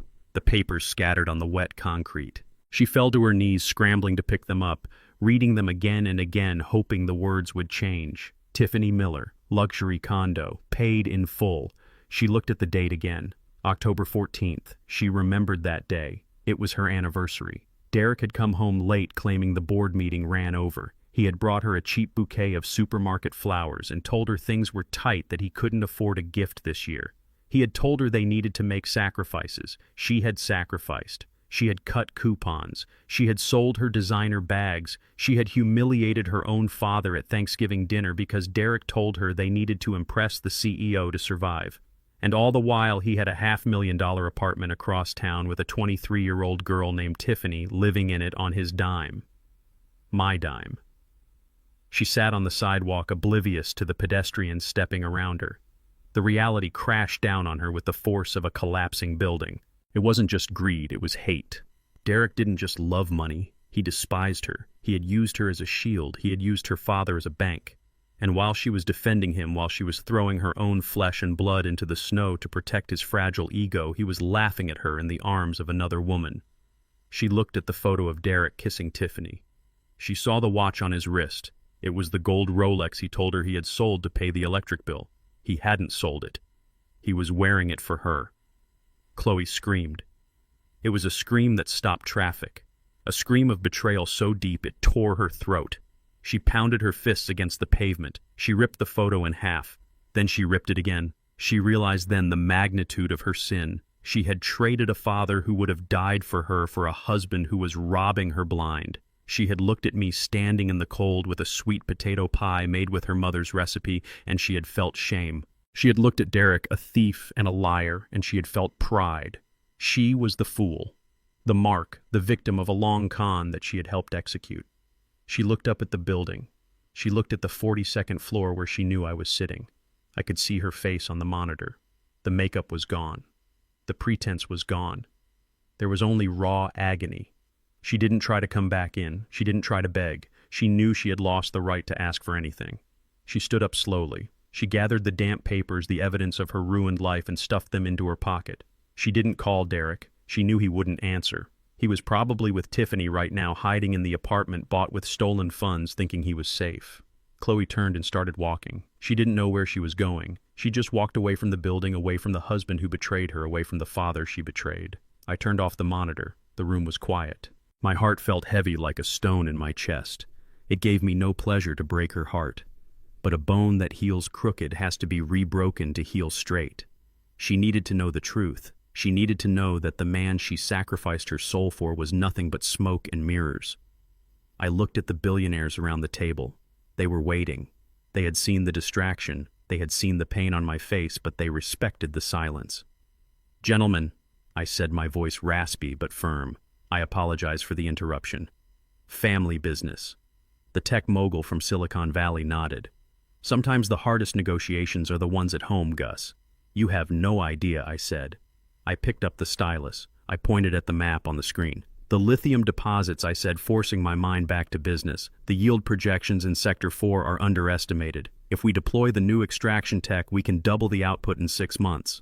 I continued the meeting. I talked about margins and logistics. I talked about supply chains and geopolitical risk. I was the chairman. I was the rock. But inside, I was mourning. I was mourning the little girl who used to sit on my lap and ask me to chase away the monsters under her bed. I had chased away the monster today. But I had to burn down the house to do it. Chloe was alone now. Truly alone. She had no husband, no father, no money. She was walking the streets of a cold city with nothing but the truth in her pocket. It was a harsh gift. But it was the only one that could save her. She had to hit the bottom. She had to feel the concrete, because only when you are on the ground can you see which way is up. I finished the meeting an hour later. The deal was signed. $4 billion. Another victory for Freeman Capital. Another headline for the business journals. But as I walked to the window and looked down at the city lights blinking in the twilight, I felt no triumph. I took out my phone. I dialed a number. Not Chloe's, not Derek's, not... I called the head of my private security detail. "Locate her," I said. "Sir, my daughter," I said. "She is on foot. Find her. Don't approach her. Don't help her. Just watch her." Make sure she doesn't do anything stupid. Make sure she is safe." "Understood, sir. We are on it." I hung up. It was a thin lifeline, a thread, but it was still there. She had to walk through the fire alone. But I would be watching from the shadows, making sure she didn't burn to ash. I turned off the lights in the boardroom. The darkness was comforting. Tomorrow Derek would face the music. Tomorrow the police would knock on Tiffany Miller's door. Tomorrow the world would know that Derek Stanton was a fraud. But tonight the only thing that mattered was that Chloe finally knew the truth. And the truth, as bitter as it was the first step home. The neon sign of the Starlight Motel buzzed with the frantic dying rhythm of a trapped insect flickering pink and gray against the rain-slicked pavement of the parking lot. Inside room 12, Derek Stanton huddled under a thin, scratchy blanket that smelled of industrial bleach and other people's cigarettes. He was watching the door. He had been watching the door for 48 hours. The man who had once demanded only the finest Egyptian cotton sheets and wines that cost more than a car payment was now praying that the vending machine outside would accept his last wrinkled dollar bill. He was waiting for Chloe to call. He was waiting for me to call. He was waiting for the world to realize that this was all just a terrible administrative error and return him to his corner office. But the call that came was not on the phone. It was a battering ram against the cheap particle board of the motel room door. The sound was explosive, shattering the stagnant air of the room. Wood splintered. The lock gave way with a pathetic crunch. Before Derek could even scramble off the bed, the room was filled with men in windbreakers emblazoned with federal badges. They moved with the terrifying efficiency of predators who had cornered their prey. There were no polite knocks. There were no requests for identification. There was only the blinding beam of tactical flashlights and the shouting of orders that left no room for negotiation. "Freeze! Federal agents! Show me your hands!" Derek shrieked a high-pitched sound that belonged to a child, not a corporate executive. He threw his hands up, pressing his back against the peeling wallpaper, his eyes wide and white in the harsh light. He was wearing the same suit he had fled the house in, but it was ruined, now stained with sweat and the grime of 2 days on the run. He looked small. He looked like exactly what he was, a petty thief who had been playing dress-up in a man's world. "Get on the ground, now." They dragged him off the bed. His knees hit the dirty carpet hard. He felt the cold steel of handcuffs bite into his wrists, the same wrists that used to wear a stolen Rolex. "Wait," he stammered. His face pressed into the rug. "You have the wrong person. I am a vice president. I am Derek Stanton. Call my father-in-law. Call Augustus Freeman. He will clear this up. He is a billionaire." The lead agent, a man with a face carved from granite, hauled Derek to his feet. "We know who your father-in-law is, Mr. Stanton," the agent said, his voice dripping with professional disdain. "He is the one who gave us your location, and he is the one who gave us the ledger." Derek went limp. The fight drained out of him instantly. He realized in that moment that I hadn't just cut him off. I had hunted him down. I had tracked the usage of the burner phone he bought. I had tracked the IP address he used to check his empty offshore accounts. I had watched him run, and I had waited until he had nowhere left to go before I signaled the hounds. They marched him out of the motel room past the gawking residents who stood in their doorways in undershirts and bathrobes. The flashing lights of the police cruisers painted the wet asphalt in chaotic strokes of red and blue. Derek looked around, hoping for a camera crew, hoping for an audience so he could play the victim one last time. But there was no press. There was only the cold indifference of the law. They shoved him into the back of an unmarked sedan. As the door slammed shut, sealing him in a cage of safety glass and metal, he started to cry. It wasn't a cry of remorse. It was the cry of a man who realized the game was truly over. The days that followed were a blur of legal motions and mounting evidence. I did not rest. I sat in my office at Freeman Capital, surrounded by a team of forensic accountants who were sharper than any knife. We dissected Derek's life. We peeled back the layers of his deception like the skin of an onion. We found everything. We found the shell companies he had set up to siphon consulting fees. We found the altered invoices where he had inflated vendor costs by 40% and pocketed the difference. We found the forged signatures on the loan documents for the lake house. We found the wire transfers to the jewelers where he bought diamonds for his mistress Tiffany using the company's operational fund. We found the emails where he bragged to his fraternity brothers about how easy it was to fool the old man. I read every single one. Each document was a nail in the coffin I was building for him. He called me a fool in those emails. He called me a cash cow. He joked about how he was waiting for me to die so he could liquidate the trust. I printed them all. I bound them in heavy black folders, and I hand-delivered them to the district attorney. I want the maximum, I told the prosecutor, a woman who had known me for years and knew that I was not a man who sought vengeance lightly. Augustus, these are serious charges, she had said, looking through the file. Grand larceny, wire fraud, identity theft, aggravated white-collar crime. We are looking at a decade. Good, I said. He stole 5 years of my life pretending to be a son. I will take 10 of his in return. The trial was swift. It wasn't the media circus Derek had hoped for. It was a procedural dismantling of a criminal enterprise. The courtroom was sterile, smelling of floor wax and old wood. The fluorescent lights hummed a low, monotone note of judgment. I sat in the front row directly behind the prosecution table. I wore my best suit, the charcoal gray one I wore when I acquired companies. I held my cane in my hands, my knuckles resting on the gold lion's head handle. I sat perfectly still. I was the statue of justice. Derek was brought in. He had lost weight. The prison jumpsuit hung off his frame, making him look like a boy wearing his father's clothes. His hair was shaved off, revealing the shape of a skull that seemed too fragile to hold so much arrogance. He scanned the room desperately. He looked for Chloe, but she wasn't there.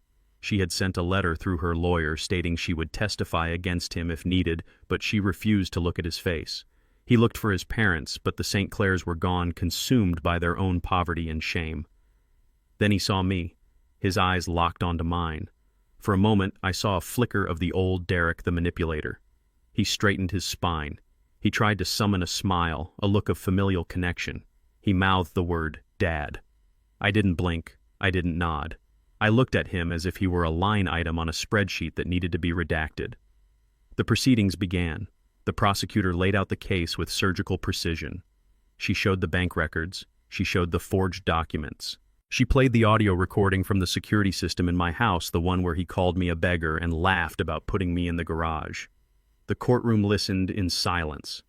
The jurors looked at Derek with disgust. He shrank in his seat, trying to make himself smaller, trying to disappear. When it was time for the defense, Derek's court-appointed lawyer stood up. He looked tired. He knew he had a losing hand. He didn't try to argue the facts. He tried to argue for mercy. Your Honor, he said, his voice lacking conviction. My client is a first-time offender. He was under tremendous financial pressure. He made mistakes, yes, but he was trying to provide for his family. He is a young man with a bright future who lost his way. We ask for leniency. We ask for probation and a restitution plan. Restitution. As if he could ever pay back the trust he had shattered. The judge, a stern man with glasses perched on the end of his nose, looked over his spectacles at Derek. Mr. Stanton, do you have anything to say before I pass sentence? Derek stood up. He was shaking. He gripped the edge of the defendant's table to steady himself. He didn't look at the judge. He turned around. He looked directly at me. Dad, he said, his voice cracking loud enough for the whole room to hear. Dad, please. I know you are angry. I know I messed up, but I am family. I am Chloe's husband. I am the son you never had. Don't let them do this to me. Tell them we can work this out. I will work for free. I will pay you back every cent. Just don't let me go to prison. I can't survive in there, Dad. Please. He was crying now, ugly, snotty tears running down his face. He held his hands out toward me, palms up, begging. I stood up. The room went silent. Everyone watched me. The billionaire, the victim, the father. I looked at Derek. I thought about the Thanksgiving dinner. I thought about the pie on the porch. I thought about the way he had looked at me when he thought I was poor. You are not my son, I said, my voice clear and cold, carrying to the back of the room. You never were. You were a parasite, and I am the cure. I turned my back on him. I sat down. Derek let out a wail that sounded like a wounded animal. The bailiff stepped forward, putting a hand on his shoulder, forcing him to sit. The judge banged his gavel. Derek Stanton, having been found guilty on all counts and showing a profound lack of remorse beyond self-preservation, I sentence you to 5 years in a federal correctional facility. You will also be required to pay restitution in the amount of $215,000. You are remanded into custody immediately." 5 years, Derek screamed as the bailiffs grabbed his arms. 5 years. "Dad, you can't let this happen." They dragged him away. He was kicking and screaming, fighting against the inevitable. He looked back at me one last time, his eyes filled with a hatred that would burn for a lifetime. But I didn't care. His hate was powerless. It was the hate of a ghost. The door to the holding cell slammed shut, cutting off his screams. The courtroom began to clear. The prosecutor walked over to me, shaking my hand. "It is done, Mr. Freeman," she said. "Justice is served." "Thank you," I said. I walked out of the courthouse. The winter air was crisp and clean. The snow had stopped falling. The sky was a brilliant, hard blue. I took a deep breath, filling my lungs. I felt lighter. The weight of the secret, the weight of the deception, the weight of carrying a man who refused to walk was gone. I walked down the steps of the courthouse alone. My car was waiting at the curb. The driver opened the door. "Where to, sir?" he asked. "Take me to the office," I said. "I have a company to run." I got in. I didn't look back at the building where my son-in-law would spend the next 5 years of his life. I looked forward. I looked at the city I had helped build. I had cleaned house. I had taken out the trash. Now it was time to see if anything worth saving could be found in the wreckage. I thought of Chloe. I wondered if she was watching the news. I wondered if she finally understood the cost of a free lunch. I closed my eyes and let the hum of the engine soothe me. 5 years. It was a good start.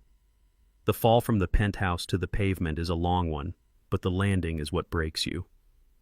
Chloe found herself living in a reality she had only ever seen in the movies she used to mock. Her assets were frozen. Her name was mud in the city, and the only thing she owned was a suitcase full of clothes she could no longer afford to dry clean. She was sleeping on a futon in a basement studio apartment that smelled of damp concrete and other people's cooking. It was a poetic justice that she was now living in a basement just like the one she tried to force me into, but she was too exhausted to appreciate the irony. She needed money, not for jewelry or vacations, but for bread, for rent, for survival. She applied to boutiques, they laughed at her. She applied to galleries, they slammed the door. Her resume was a list of social climbing achievements that meant nothing in the real world. Finally, desperate and hungry, she walked into a diner on the edge of the industrial district. It was called the Rusty Spoon. It was the kind of place where the coffee was strong, the floors were sticky, and the customers were tired. She got the job not because of her charm, but because the manager, a man named Rick, who had a face like a clenched fist, needed a body to fill a shift. He looked at her manicured hands, which were already starting to chip, and he sneered. "You start now," Rick barked, tossing a stained apron at her. $6 an hour plus tips. And if you break a plate, it comes out of your pay. Don't expect special treatment, princess. Chloe put on the apron. It smelled of old grease and onions. She tied it over her designer jeans, which were the last remnant of her old life. She walked out onto the floor. Her first shift was a nightmare of physical labor she had never known. She ran back and forth between the kitchen and the tables, carrying heavy trays that made her arms tremble. Her feet, accustomed to Italian leather soles, screamed in protest inside the cheap sneakers she had bought at a discount store. The noise was deafening. The clatter of silverware, the shouting of the cooks, the demanding voices of the customers. "Hey you," the customer at table 4 shouted, a man in a dirty work shirt. "Where is my coffee? I asked for it 10 minutes ago." "I am sorry," Chloe stammered, her voice thin and weak. "The pot is brewing." "I don't care about the pot," the man snapped. "I have a shift to get to. Move your ass." Chloe flinched. She looked at the man. He looked at her with total disdain. He didn't see a person. He saw a servant. He saw a machine that was malfunctioning. She hurried to the coffee station, her hands shaking. She poured the cup, spilling a little on her thumb. The hot liquid burned, but she didn't cry out. She wiped it on her apron and ran back to the table. "Here," she said, placing it down. The man didn't say thank you. He just grunted and turned back to his newspaper. She walked away, feeling a lump form in her throat. She remembered how she used to snap her fingers at waiters. She remembered how she used to send back wine if it wasn't the perfect temperature. She remembered how she had treated me at the wedding. "Is this how I made people feel?" she thought. "Is this how I made my father feel?" The lunch rush hit like a tidal wave. Chloe was spinning, running, sweating. Her hair came loose from its bun, hanging in damp strands around her face. She was clearing a table when Rick, the manager, grabbed her arm. "What are you doing?" he hissed. That table sat there dirty for 5 minutes. Do you think we are running a charity here? Turn the tables faster. I am trying, she whispered. Try harder, he said, pushing her toward the kitchen. You are useless. I don't know why I hired you. You move like you are walking through molasses. She went into the kitchen. The heat was suffocating. The cook, a large man with tattoos on his neck, slammed a plate of meatloaf onto the pass. Order up, he yelled. Pick it up before it gets cold. She grabbed the plate. It was hot. It burned her fingers. She walked back out into the dining room. She was approaching table 7. A family was sitting there. A father, a mother, and 2 young children. They looked happy. They looked normal. The father was laughing at something the child said. Chloe felt a pang of jealousy so sharp it almost doubled her over. She had destroyed her own family. She had thrown away the only father who ever loved her for a husband who was now a convicted felon. She approached the table. Here's the meatloaf, she said, trying to smile. The mother looked at her. She looked at Chloe's messy hair, her stained apron, her shaking hands. The woman's nose wrinkled. Could you ask someone else to bring our drinks? The woman asked. You look unhygienic. Chloe froze. The plate felt like it weighed 100 pounds. Unhygienic. She remembered telling me I looked like a beggar. She remembered telling me I would ruin the aesthetic. I washed my hands, she said, her voice breaking. Just get the manager. The woman sighed, rolling her eyes. Chloe turned around. She walked back to the station. She put the plate down. She felt tears pricking her eyes, hot and stinging. She wanted to scream. She wanted to tell them who she was. She wanted to tell them she used to wear diamonds. But she wasn't that person anymore. That person was dead. She took a deep breath and went back to work. She had to. She had rent to pay. An hour later, the incident happened. It was the end of the rush. The diner was quieting down, but the floor was a mess of napkins and spilled sugar. Chloe was carrying a tray of desserts to a booth in the back, a large slice of apple pie and a slice of sweet potato pie. As she walked past table 3, a customer stood up abruptly, backing his chair out without looking.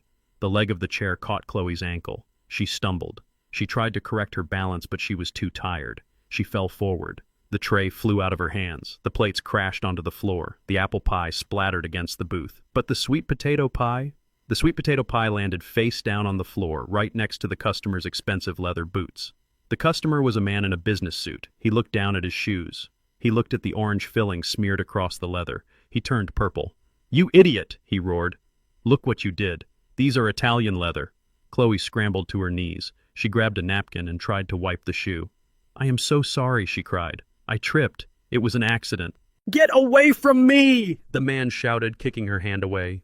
You are making it worse, you clumsy fool. Do you have any idea how much these cost? Chloe sat back on her heels amidst the broken ceramic and the ruined pie. The smell of the sweet potato filling hit her.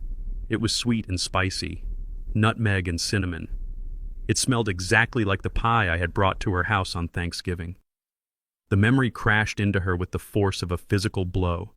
She saw me standing on her porch shivering in the snow. She saw Derek shoving me. She saw the Tupperware container hitting the ground. She saw the pie splattering on the welcome mat. She heard her own voice. Dad, look what you did. You made a mess. You are ruining the aesthetic. She looked at the man screaming at her. He was Derek. He was her. He was the embodiment of the cruelty she had inflicted on her own father. She looked at the pie on the floor. It was the same pie. It was the same scene.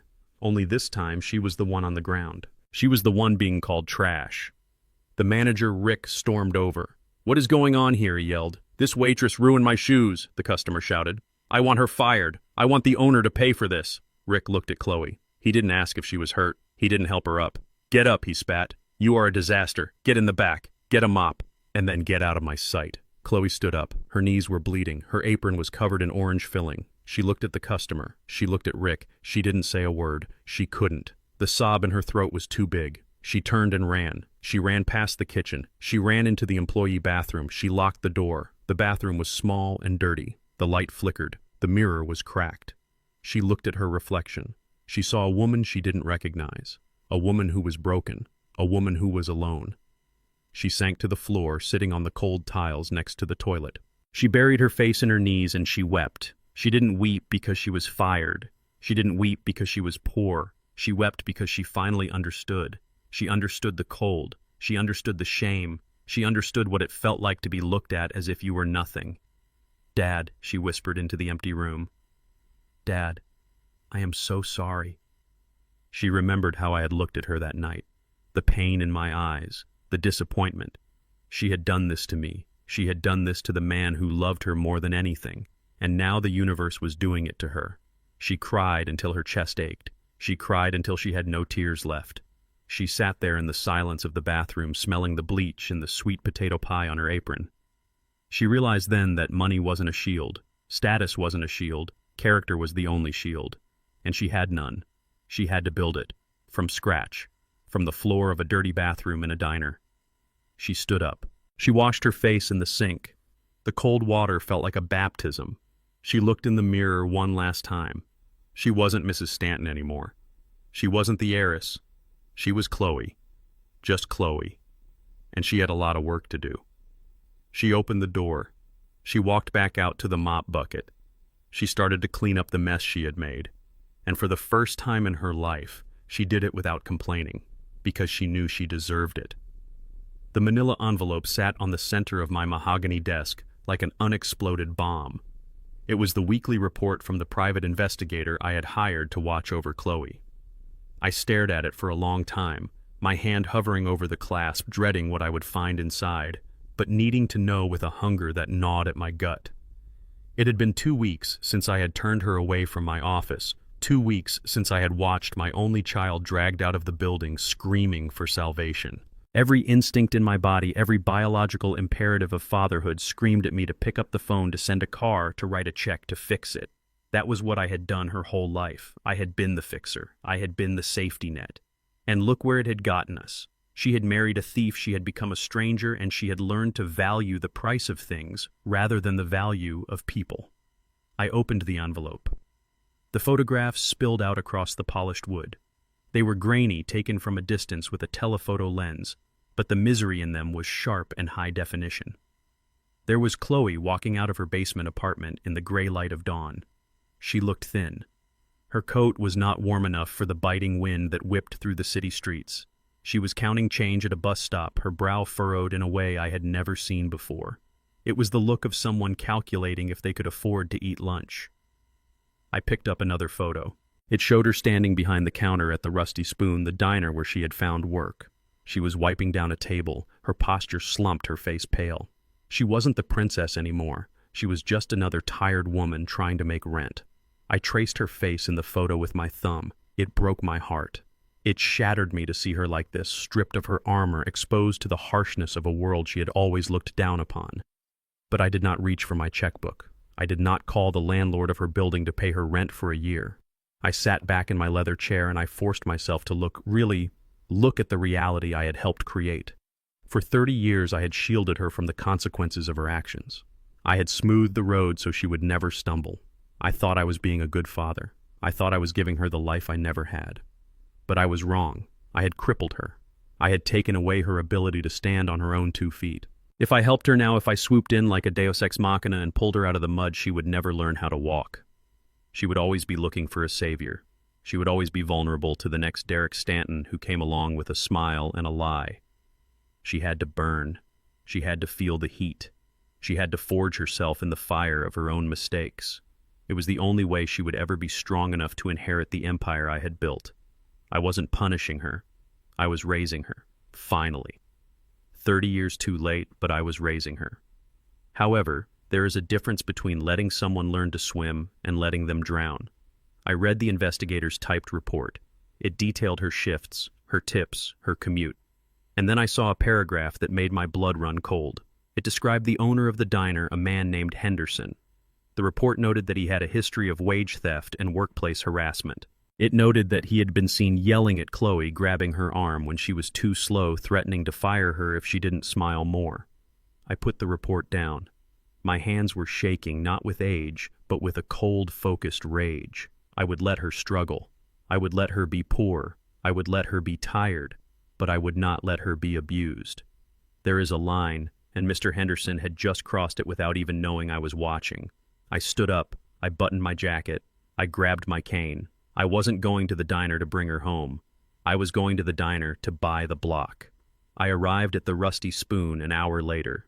It was between the lunch and dinner rush, the lull, when the smell of stale grease and old coffee hangs heavy in the air. I sat in my car across the street and watched. I saw Chloe moving behind the counter refilling ketchup bottles. She looked exhausted, but she was moving with a rhythm, a determination I hadn't seen before. She wasn't complaining. She was working. I waited until she went into the back to do inventory. Then I walked in. The bell above the door jingled. The place was empty except for a few truckers in the corner. I walked straight to the office in the back, bypassing the employees only sign. Henderson was sitting at a messy desk counting cash. He looked up, startled, his eyes narrowing as he took in my suit, my watch, my demeanor. He was a small man, with small eyes, and a spirit that smelled of grease. "Can I help you?" he asked, his voice rough. "You can't be back here." I closed the door behind me. I didn't sit down. I stood over him, leaning on my cane, letting my shadow fall across his desk. "My name is Augustus Freeman," I said. "I represent Freeman Capital." He blinked. The name meant something even in this dump. He knew who I was. Or at least he knew the name. "What does a venture capitalist want with a spoon?" he asked, trying to sound tough but failing. "I want to buy it," I said. "Buy it!" He laughed, a nervous hacking sound. "It is not for sale. Everything is for sale. Mr. Henderson," I said. "It is just a matter of price. And looking at your books." I glanced at the open ledger on his desk. "You are 3 months behind on your vendor payments. You have a health code violation pending from last week, and your lease is up for renewal next month. You are not in a position to negotiate." I pulled a check from my pocket. It was already written. The amount was generous, more than the place was worth, but less than I made in an hour. "This is a cashier's check," I said, placing it on the pile of dirty money he was counting. "It is for the business, the equipment, the lease, and your immediate resignation." He looked at the number. His eyes bulged. Greed waged a war with confusion on his face. "Why?" he asked. "Why this dump?" "That is my business," I said. "Do we have a deal?" He reached for the check. His hands were trembling. Yeah, we have a deal." "When do you want the keys?" Now I said. I called in my legal team. They were waiting in the parking lot. Within 20 minutes, the papers were signed. Henderson was gone, walking out the back door with his check looking like he had won the lottery. He didn't know he had just been evicted by a ghost. I sat in the office. I was the owner now, but I couldn't be the face. If Chloe knew I owned the place, she would think it was charity. She would think she was safe. She would stop fighting. I picked up the phone and called the shift manager, a woman named Sarah, who the investigator said was fair and hard-working. I asked her to come to the office. She walked in, wiping her hands on her apron, looking worried. She saw me sitting in Henderson's chair. "Who are you?" she asked. "Where is Henderson?" "Mr. Henderson has retired," I said. "My name is Mr. Freeman. I am the new owner." She looked at me, assessing. She was tough. I liked her. "Okay," she said. "Am I fired?" "No," I said. "In fact, you are promoted. You are the general manager now. I am a silent partner. I will not be here. You run the place." She nodded slowly. "Okay. What are the orders?" I stood up and walked to the door, looking through the crack at Chloe, who was out on the floor again pouring coffee for a new customer. "You have a waitress," I said. "Chloe." Sarah followed my gaze. "Yeah. The new girl. She is trying. She is a bit green, but she works hard. I want you to listen to me very carefully, Sarah," I said, turning back to her. "You are to treat that woman exactly like every other employee." Sarah frowned. "I don't understand." "She gets no special treatment," I said. "She works the same shifts. She cleans the same toilets. She keeps her tips, and she lives on her wages. If she is late, you write her up. If she is rude to a customer, you reprimand her. Do you understand?" "Yes, sir," Sarah said, looking confused. But I continued, my voice dropping to a low steel rumble. "You are to ensure her safety, absolute safety. No one harasses her, not the customers, not the cooks, and certainly not you. If anyone touches her, if anyone threatens her, you throw them out. You call the police, and then you call me." Sarah looked at me. She looked at Chloe. She saw the resemblance in the eyes, the set of the jaw. She was smart. She figured it out. "She is family," Sarah whispered. "She is an employee," I corrected. and she needs to learn how to stand on her own feet, but she does not need to be crushed. Can you do that, Sarah? Can you be fair but protective? Yes, sir, Sarah said. I can do that. Good, I said. I walked to the back door. I paused. One more thing, I said. She never knows. She never knows I bought this place. She never knows I was here. As far as she is concerned, Henderson sold to a holding company and you are the boss. If she finds out, Sarah, I will close this place down and turn it into a parking lot. I understand, Sarah said. I walked out into the alley. The cold air hit me, cleansing the smell of grease from my suit. I walked to my car. I sat in the driver's seat and watched the front window of the diner. I saw Chloe laughing at something a customer said. It was a tired laugh, but it was real. She wasn't performing. She wasn't trying to impress anyone. She was just a waitress doing her job. I felt a lump in my throat. It was pride, a strange, twisted kind of pride. She was surviving. She was eating the bread of sorrow, but she was digesting it. She was becoming real. I had bought the stage, but she was writing the play. I started the car. I couldn't stay. I couldn't risk her seeing me. I had to remain the villain in her story, so she could become the hero in hers. I drove away, leaving my daughter in the care of a stranger scrubbing tables for minimum wage. It was the hardest thing I had ever done. Harder than building the company, harder than burying my wife. But as I merged onto the highway heading back to my empty penthouse, I knew it was the only way. I was watching. I was always watching. And one day when she was strong enough, when she had scrubbed the entitlement off her soul along with the grease off the tables, I would walk through that door and order a cup of coffee. But not today. Today she had work to do. And so did I. The calendar on my mahogany desk read November 28th. It was Thanksgiving again. Exactly 365 days had passed since the night I was left standing in the snow with a ruined pie and a broken heart. The weather in Connecticut was identical to that terrible evening.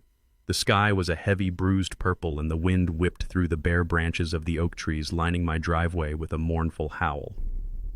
Inside my estate, the air was warm and smelled of roasting turkey prepared by a private chef, but the house felt vast and empty. I sat in my study watching the security monitors. I wasn't waiting for guests. I wasn't waiting for a party. I was waiting to see if my experiment had worked. For a year, I had watched my daughter from the shadows. I knew she was living in a fourth-floor walk-up apartment in the gritty part of New Haven. It was a studio with a radiator that clanked and a window that didn't quite close. I knew she was working double shifts at the diner, scrubbing tables and pouring coffee for minimum wage. I knew she had sold every piece of designer clothing she had managed to smuggle out of her old life just to pay the electric bill. I had watched her struggle. I had watched her cry. I had watched her grow thin. And I had done nothing. It was the hardest thing I had ever done, but I knew that if I intervened, if I sent a check or a bag of groceries, I would be robbing her of her redemption. She had to learn that survival wasn't something you were given, it was something you earned. But today was different. Today was the anniversary of her great betrayal. I wondered if she remembered. I wondered if the date burned in her mind the way it burned in mine. I switched the camera feed to the exterior gate. The snow was falling softly, dusting the asphalt with white powder. And then I saw her. She wasn't driving a luxury car. She wasn't even in a taxi. She was walking. She had taken the public bus to the end of the line and walked the 2 miles up the hill to my estate. She looked nothing like the woman who had sneered at me a year ago. The emerald green gown and the diamonds were gone. She was wearing a heavy, shapeless wool coat that she had likely bought at a thrift store. Her hair wasn't piled high in an intricate bun. It was pulled back in a simple ponytail tucked under a knit hat.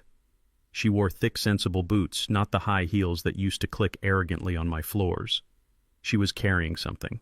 A plastic container hugged tight to her chest, protected from the wind. I zoomed in with the camera. Her face was red from the cold. She looked tired.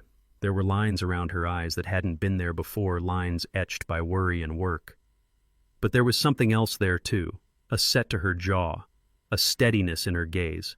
She didn't look like a spoiled princess anymore. She looked like a woman. She reached the massive iron gates of my estate, the same gates that guarded the empire she had once thought was her birthright. She didn't try to punch in the code. She didn't try to climb over. She simply stood there for a moment, looking up at the house. I wondered what she was thinking. Was she remembering the comfort she used to take for granted? Was she regretting the husband she had chosen over her father? She pressed the intercom button. I sat forward in my chair, my heart hammering a rhythm I hadn't felt in years. I didn't answer. I signaled my head of security, a man named Frank who was stationed in the gatehouse. "Frank," I said into my radio, "answer it. But be tough." "Yes, Mr. Freeman," Frank replied. I watched as Frank stepped out of the guard booth. He was a big man, intimidating in his uniform. He walked up to the gate, but he didn't open it. He looked at Chloe through the bars. "Can I help you?" Miss Frank asked, his voice gruff. Chloe didn't flinch. She didn't demand to see the owner. She didn't scream, "Do you know who I am?" like she would have a year ago. She just adjusted her grip on the plastic container. "Hello?" she said, her voice quiet but clear. I am here to drop something off." "You have a delivery?" Frank asked. "We didn't order anything." "It is not an order," Chloe said. "It is a gift. For Mr. Freeman." Frank looked at the container. "What is it?" "It is a sweet potato pie," Chloe said. I felt a lump form in my throat. A sweet potato pie. I tried to make it. She continued, a shy, almost apologetic smile touching her lips. "It is his wife's recipe. My mother's recipe. I burned the crust a little bit. My oven, it runs hot and the dial is broken. But the filling is right. I used the extra nutmeg, just like she used to." I zoomed the camera in on her hands. They were raw chapped from the cold and from scrubbing dishes. I saw a small burn mark on her thumb. She had hurt herself making this. She had labored over it. She hadn't bought it from a bakery. She hadn't asked a chef to make it. She had peeled the potatoes herself. She had rolled the dough herself. "I am sorry," Miss Frank said, sticking to the script I had given him. "Mr. Freeman isn't accepting visitors today. He is having a private dinner." "I know," Chloe said quickly. "I don't expect him to see me. I know I am not welcome here. I don't want to disturb him. I don't want to ruin his aesthetic." She used the word. Aesthetic. The word she had used to hurt me, but now she used it on herself, acknowledging her own unworthiness.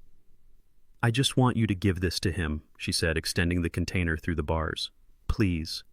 Frank hesitated. He looked up at the camera, knowing I was watching. He was waiting for a signal. I stayed silent. I wanted to see what she would do if he refused.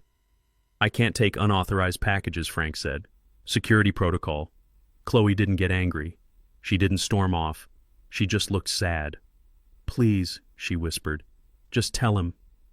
Tell him I am sorry. Tell him I remember." "You remember what Frank asked." "I remember the taste," she said, tears filling her eyes. "I remember what it tasted like when we were a family. I remember that he walked through the snow for me last year and I let him fall. I just want him to know that I know what that walk feels like now. I walked here. It is cold.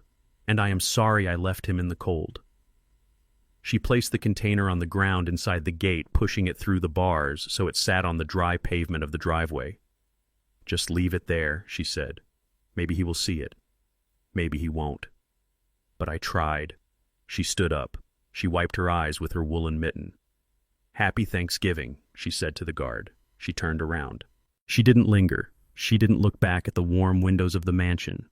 She started the long walk back down the hill, back to the bus stop, back to her cold apartment and her lonely life. I watched her go. I watched her small figure retreating into the gray afternoon. She hadn't asked for money. She hadn't asked for a job. She hadn't asked for forgiveness. She had simply performed an act of service. She had tried to give something back. It was burnt. It was humble. It was imperfect. And it was the most beautiful thing she had ever given me. I picked up the radio. "Frank," I said, my voice thick. "Yes, sir." "Bring the pie inside," I said. And Frank, "Yes, sir." "Call a car," I said. "Not a limo. Just a sedan. Have the driver follow her. Don't let her see him. Just make sure she gets home safe. It is too cold to walk." "Understood, sir." I sat back in my chair. I watched Frank retrieve the plastic container. He walked it up to the house. A few minutes later, my housekeeper brought it into the study. She placed it on my desk next to my computer. I looked at it. It was a cheap Tupperware container, the kind you reuse from takeout. I opened the lid. The pie was indeed burnt around the edges. The crust was uneven. It looked nothing like the perfect pies Lucille used to make. I took a plastic fork from my drawer. I cut a small slice. I put it in my mouth. It tasted of nutmeg and cinnamon. It tasted of burnt sugar. It tasted of effort. It tasted of repentance. I closed my eyes and savored it. For the first time in a year, the bitterness that had coated my tongue washed away. She was learning. She was understanding that love wasn't about the price tag. It was about the time. It was about the burn on her thumb. I wasn't ready to let her back in. Not fully. Not yet. She needed more time. She needed to know that she could survive the winter on her own. She needed to build her own fire before she could share mine. But she had taken the first step. She had walked up the hill. I took another bite of the pie. Next year, I thought. Next year, maybe I will open the gate. But for now, I would watch. I would wait. And I would let the taste of this burnt pie remind me that even the most broken things can be rebuilt if you are willing to stand in the heat. I pulled up the file on my computer labeled Chloe's Trust. It was still empty. I didn't fill it. Not today. Instead, I opened a new file. I labeled it The Bakery. I had seen a small vacant storefront near her apartment. It was run down. It needed work. But it had good bones. Maybe I thought. Maybe in a few months, a silent investor might purchase that building. Maybe that investor would look for a manager. Someone who knew the value of hard work. Someone who knew how to make a sweet potato pie. I smiled. Happy Thanksgiving. Chloe, I whispered to the empty room. The lesson was working.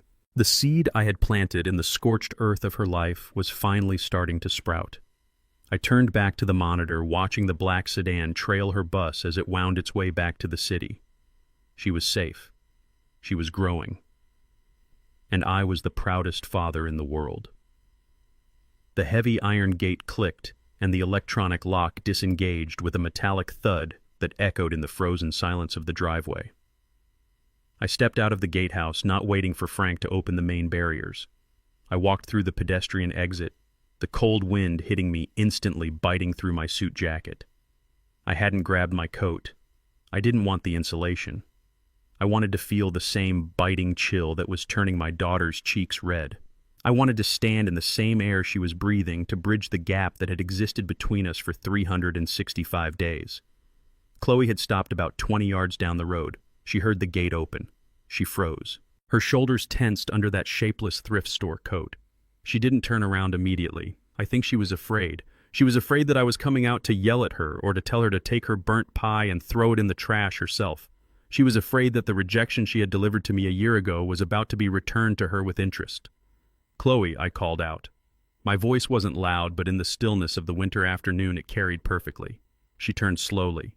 She looked terrified. Her face was raw from the cold and the crying. She clutched her hands together in front of her chest, a defensive posture as if she were bracing for a physical blow. She looked at me standing there at the edge of my kingdom, and for the first time in her life she didn't look at me with expectation or entitlement. She looked at me with reverence and fear. I walked toward her. I held the plastic Tupperware container in my hand. It felt light, but it carried the weight of a year of silence. The snow crunched under my boots. I stopped 3 feet away from her. I could see the fraying threads on her knit hat. I could see the chapped skin on her lips. I could see the poverty she had been living in, and it tore at my heart, but I kept my face impassive. I needed to know if this was real. I needed to know if the change went down to the bone. You forgot something, I said, holding out the container. Chloe looked at the pie, then up at my eyes. She blinked, and a fresh tear tracked through the cold redness of her cheek. I left it for you, she whispered, her voice shaking. I didn't want to disturb you. I just wanted you to have it. I looked down at the container. I popped the lid. The smell of nutmeg and burnt sugar wafted up, swirling in the cold air. It was a smell that reminded me of kitchens from 40 years ago, of mistakes made and lessons learned. I looked at the blackened crust, the uneven filling. It was ugly. It was a disaster of a pie. I took a plastic fork from my pocket. I broke off a piece of the crust along with a glob of the orange filling. I put it in my mouth. Chloe held her breath. She watched me chew. She watched me taste the bitterness of the burnt dough and the sweetness of the potato. She watched me judge her offering. I swallowed. The taste lingered heavy and carbonized. It is burnt, I said, my voice flat. Chloe let out a sound that was half sob, half laugh. It was a sound of pure heartbreak. I know she cried. I know it is burnt. I tried, Dad. I really tried. But the oven, the dial is broken, and I couldn't regulate the heat, and I didn't have enough money to buy more ingredients to start over. I ruined it, just like I ruined everything else. She covered her face with her mittened hands. Her shoulders shook. The dam broke. I am sorry, she wailed, the sound tearing through the quiet street. I am so sorry. I was so blind, Dad. I was so stupid and blind. I looked at you, and I didn't see my father. I saw an obstacle. I saw an embarrassment. I let Derek tell me who you were instead of remembering who you actually were. She dropped to her knees. Right there in the snow on the side of the public road, my daughter collapsed. She didn't care about the wet slush soaking into her jeans. She didn't care about the cold. She bowed her head until it was almost touching my boots. It was the posture of a penitent. It was the posture of someone who had been stripped of all pride, all ego, all vanity. Please forgive me, she sobbed into the snow. I don't want the money. I don't care about the house. I just want my dad back. I am so lonely, Dad. I am so cold, and I am so lonely. I looked down at her. I saw the top of her head, the cheap wool hat wet with snow. I remembered when she was 5 years old and she would kneel like this to look for bugs in the garden. I remembered when she was 10 and she would kneel to pray by her bedside. But this kneeling, this was different. This was the kneeling of a broken woman. And it made me angry, not at her, but at the world that had told her she had to be rich to be valuable. At Derek, who had made her feel that she had to bow to status. And at myself for letting her stay in the cold for so long. I handed the pie to Frank, who had quietly followed me out the gate. He took it and stepped back, giving us space. I reached down. I grabbed Chloe by the arms. My grip was strong, the grip of a man who had built skyscrapers. I pulled her up. I didn't just help her stand. I hauled her to her feet with a force that made her gasp. I pulled her up until she was standing straight, until she was looking me in the eye. Stop it, I commanded, my voice rough with emotion. She looked at me, startled by the intensity of my tone. Look at me, Chloe, I said. She met my gaze, her eyes swimming with tears. Stand up, I said. Stand up straight. She straightened her spine, sniffling. We are Freemans, I said. And in this family we do not kneel. She blinked, the tears freezing on her lashes. We do not bow to anyone. I continued, my voice rising. We do not bow to poverty, we do not bow to shame, and we certainly do not bow to mistakes. You made a mistake, Chloe, a big one. You fell down, but you do not stay down. I brushed the snow off her knees with my own hands. I dusted off her coat. You kneel to God, I said, and you kneel to tie your shoes. That is it. Do you understand me? She nodded slowly, a fresh wave of tears spilling over, but this time she didn't look down. She looked at me. I understand, she whispered. I looked at her face. I saw the woman emerging from the ruins of the girl. I saw the strength that the last year of struggle had forged in her. She was thinner, yes. She was tired, yes. But she was real. She wasn't hiding behind makeup and lies anymore. I took the pie back from Frank. I put the lid on it. It is burnt, I said again, looking at the container. Chloe flinched, ready for another rejection. But I continued, the filling is perfect. You got the nutmeg right. Her eyes widened. I remembered you liked it that way. I do, I said. I tucked the pie under my arm. It takes a lot of courage to bring a burnt pie to a billionaire's gate, I said. It takes a lot of guts to walk 2 miles in the snow just to say you are sorry. I touched her cheek. My hand was warm against her cold skin. You have character, Chloe, I said. You finally found it. You found it in that diner. You found it in that cold apartment. And you brought it here. Dad, she choked out, leaning her face into my hand. I am not going to give you money, I said. I am not going to buy you a house. Not today. I know, she said. I don't want it. But I continued. I am not going to let you walk back to the bus stop. I signaled to Frank. Bring the car around, I said. The sedan. Frank nodded and spoke into his radio. I looked back at Chloe. You are going to get in that car, I told her. The driver is going to take you to your apartment. He is going to wait until you are inside and safe. She nodded, grateful. Thank you, Dad. And Chloe, I added. Yes, next week, I said. On Tuesday, I have a meeting downtown, near your diner. Her eyes lit up.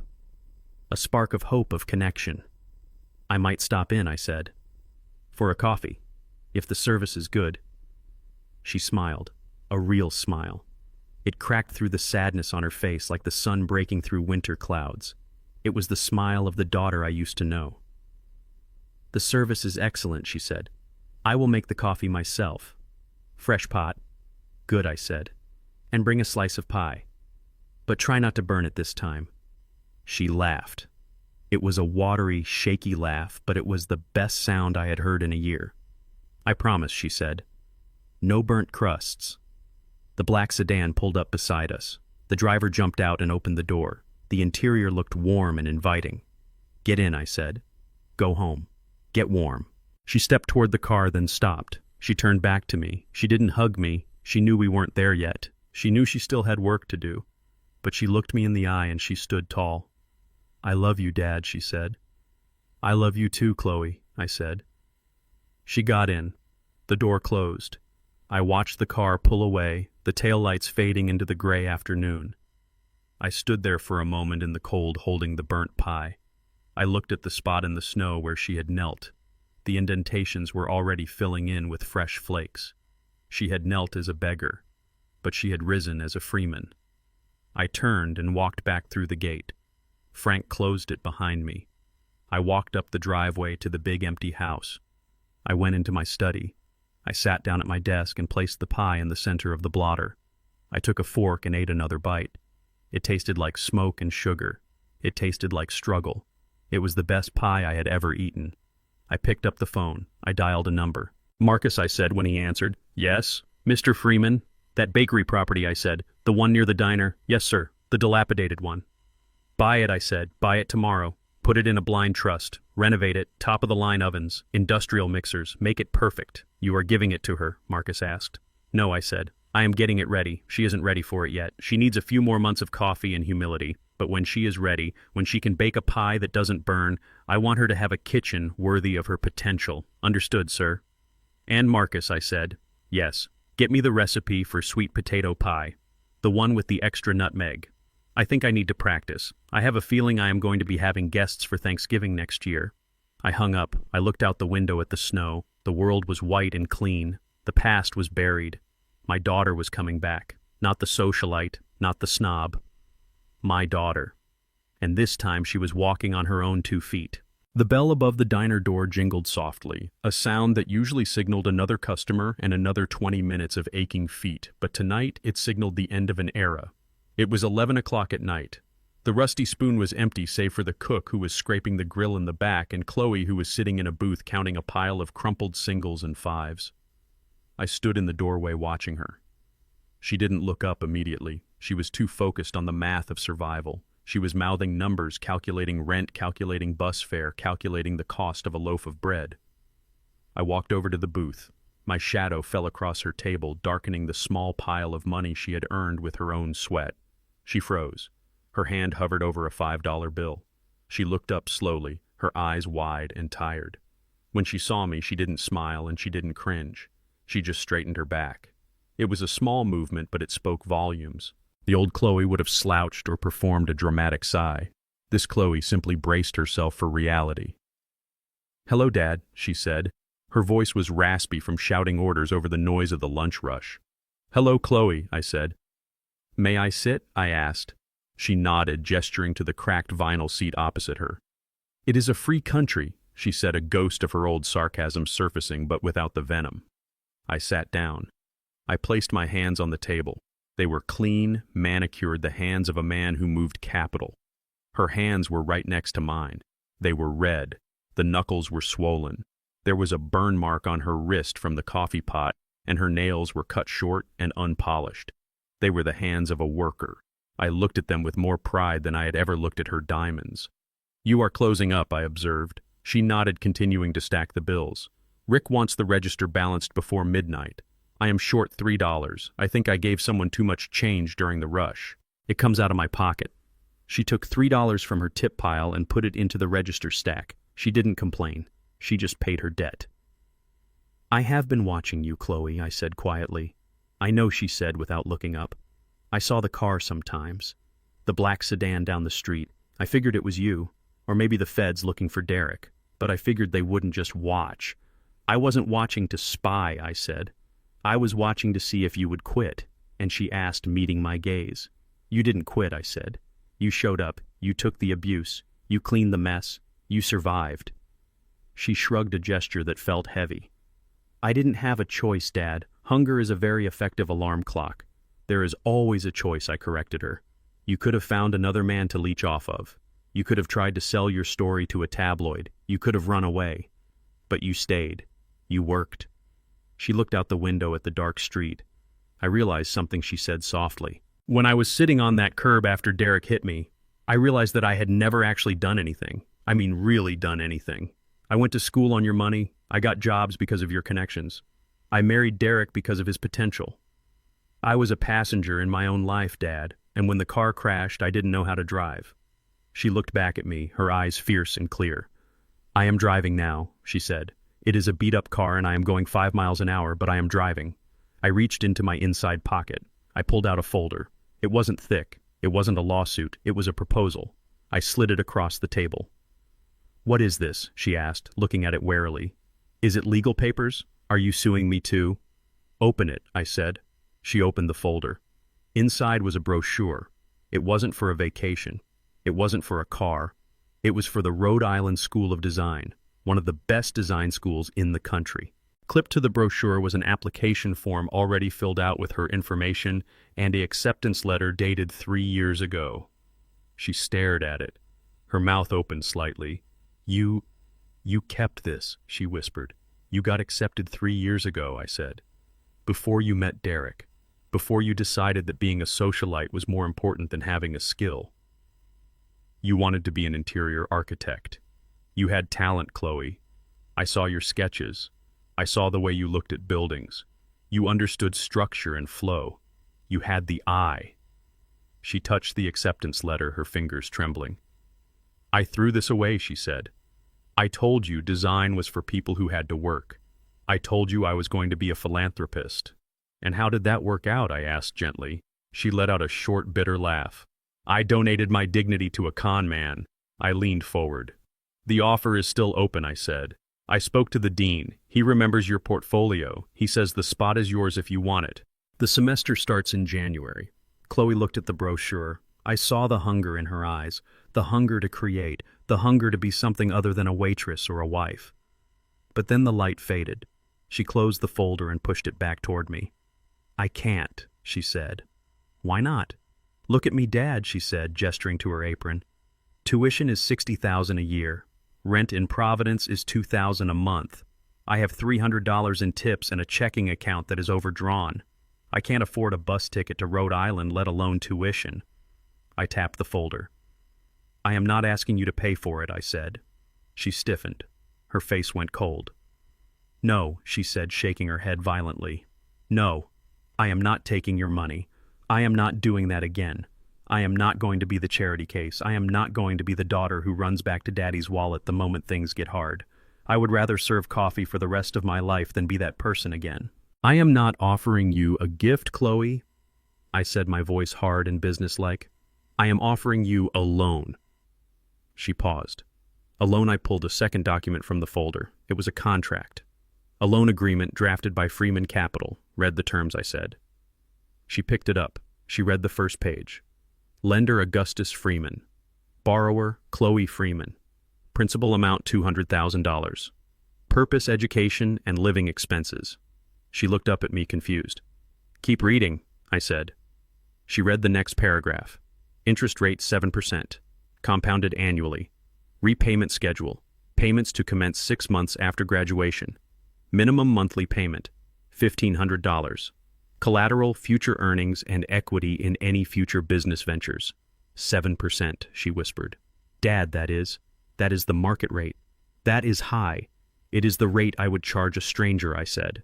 It is the rate I charge businesses that I think are high risk but have high potential. I looked her in the eye.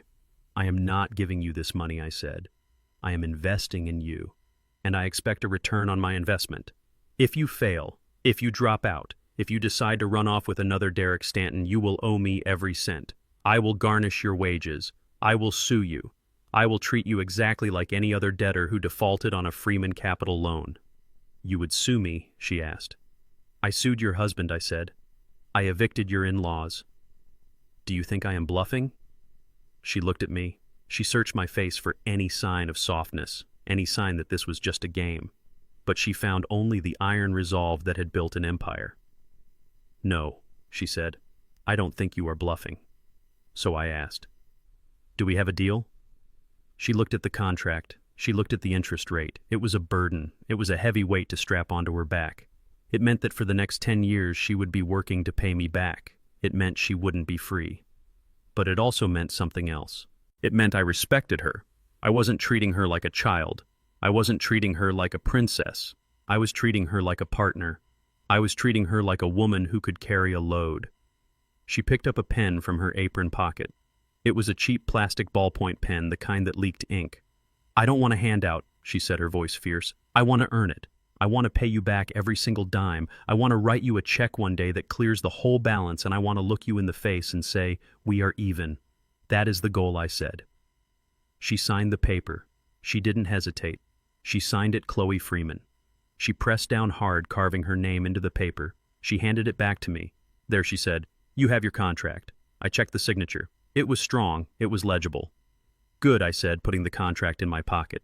The funds will be deposited into a restricted account tomorrow. You can only use it for tuition, books, and rent. I will see the statements. If I see a charge for a handbag, if I see a charge for a spa day, the funding stops. Instantly. I won't buy a handbag, she said, touching her messy hair. I don't need handbags. I need a drafting table. She stood up. She took off her apron. She folded it neatly and placed it on the table. I have to give Rick my 2 weeks' notice, she said. I am not going to leave him short-handed. I nodded. That is professional. She looked at me. For a moment I thought she was going to hug me, but she didn't. She held out her hand. Thank you, Mr. Freeman, she said, for the business opportunity. I stood up and took her hand. It was rough and warm. You are welcome, Ms. Freeman, I said. Make it pay. She turned and walked toward the kitchen to find Rick. She walked differently now. She wasn't trudging. She was marching. She had a destination. She had a debt. And for the first time in her life, she had a purpose. I watched her go. I felt a tightness in my chest, a swelling of pride that was far greater than the day she married Derek.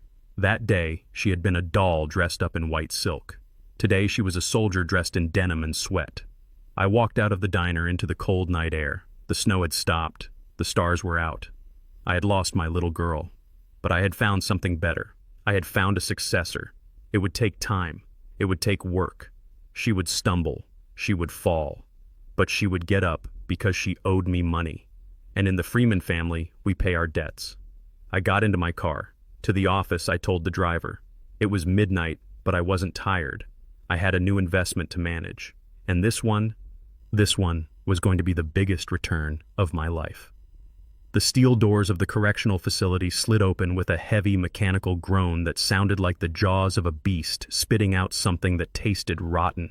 It was a Tuesday morning in late November, exactly 3 years and 4 months since Derek Stanton had been dragged out of a courtroom screaming my name. He was getting out early. Good behavior, the parole board called it. Manipulation, I called it. Derek was a chameleon. He knew how to smile at the guards, he knew how to quote scripture to the chaplain, and he knew how to act like a broken man who had found redemption in a concrete cell. But I knew better. You can shave a wolf and teach it to sit, but the moment you turn your back, it will still go for your throat. I wasn't there to meet him. I had better things to do. But my private investigator was there, parked in a nondescript sedan 300 yards away with a long lens camera. I watched the footage later in my office. Derek stepped out into the free world wearing a cheap suit the state had given him. He looked thinner. His hair was graying at the temples. He took a deep breath of the cold air and smiled. It wasn't a smile of gratitude, it was a smile of hunger. He looked around expecting a limousine. He expected Chloe. He expected me. He expected that the world had paused while he was away and that his place at the table was still set. When he realized no one was there, his smile faltered for a fraction of a second before hardening into a sneer. He reached into his pocket and pulled out a crumpled pack of cigarettes. He lit one, his hand steady. He walked to the bus stop. He didn't look like a man who was ready to work. He looked like a man who was ready to hunt. And I knew exactly who his prey was. He didn't go to a halfway house. He didn't go to an employment agency. He went straight to the library. Not to read, but to use the free internet. He spent 3 hours searching. He wasn't looking for jobs. He was looking for Chloe. It didn't take him long. Chloe wasn't hiding. She was living her life in the open proud of the small, honest existence she had built. He found her address. He found her schedule. And then he made his move. It was 2 days later when he found her. Chloe was walking home from her evening class at the design school. She was carrying a heavy portfolio case under one arm and a bag of groceries in the other. It was raining, a cold, sleeting rain that turned the city streets into mirrors of neon light. She looked tired. She had worked a double shift at the diner before going to class. Her eyes were shadowed, but her chin was up. She was fighting for her future 1 credit hour at a time. She didn't hear him coming. Derek had learned how to move quietly in prison.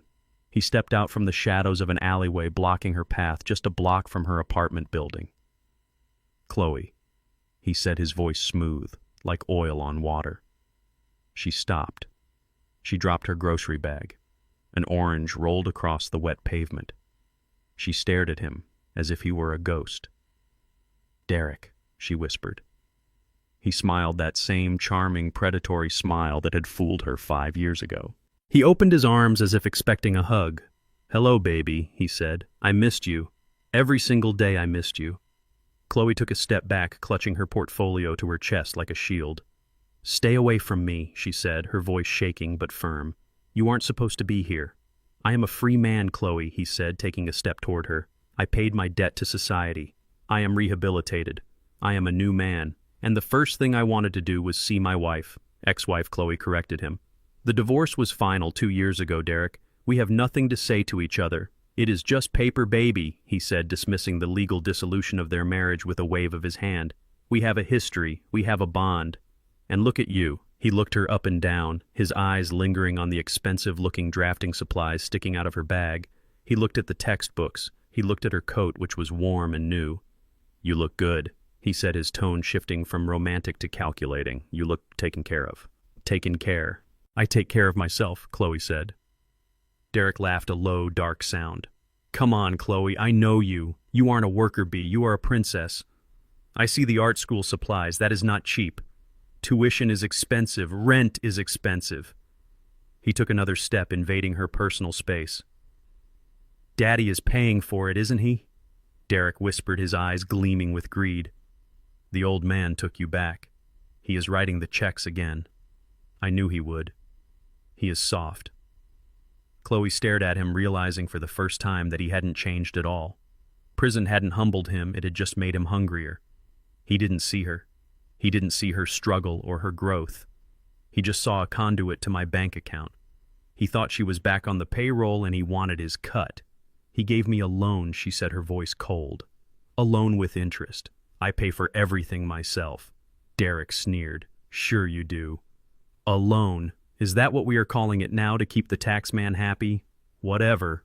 It doesn't matter. If he is paying for you, he can pay for me too. We are a package deal, Chloe. I am the one who introduced you to the high life.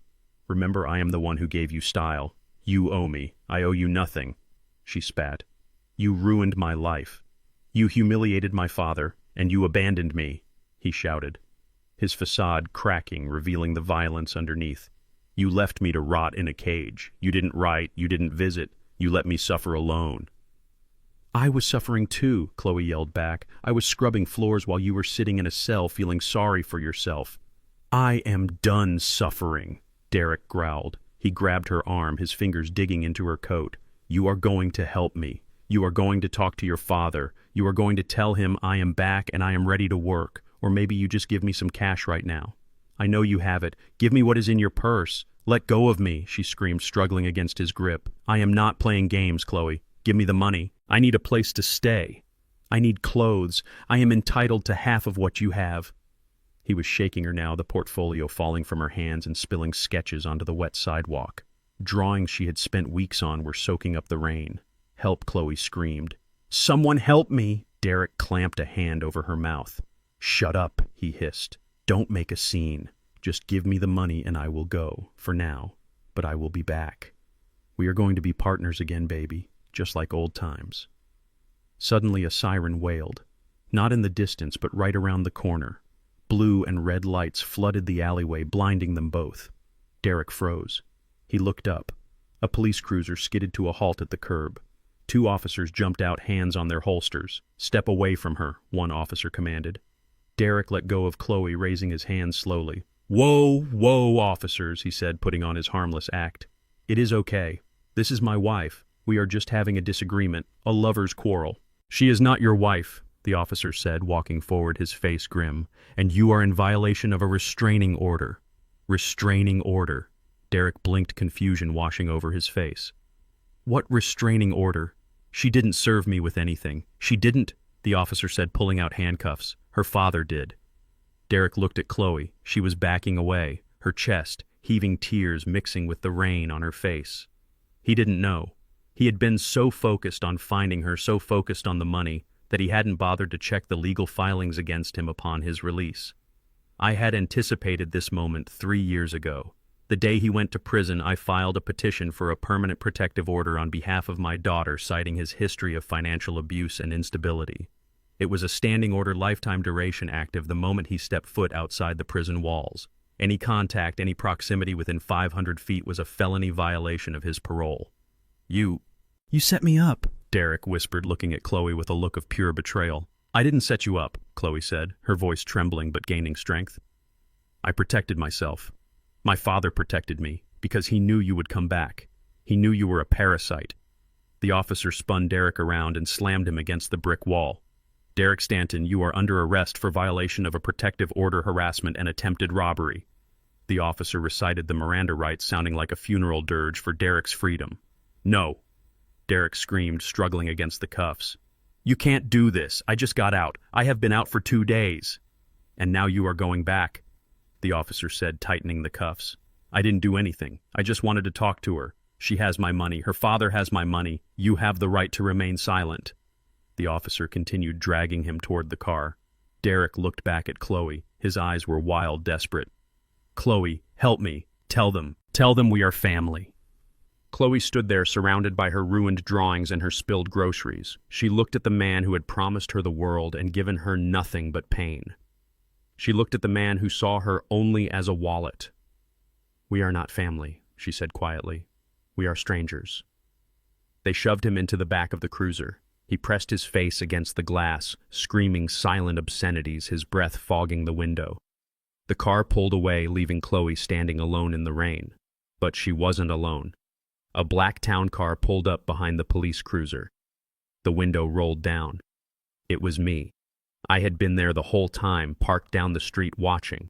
I had alerted the police the moment my private investigator told me Derek was making his move. I wasn't going to let him touch her.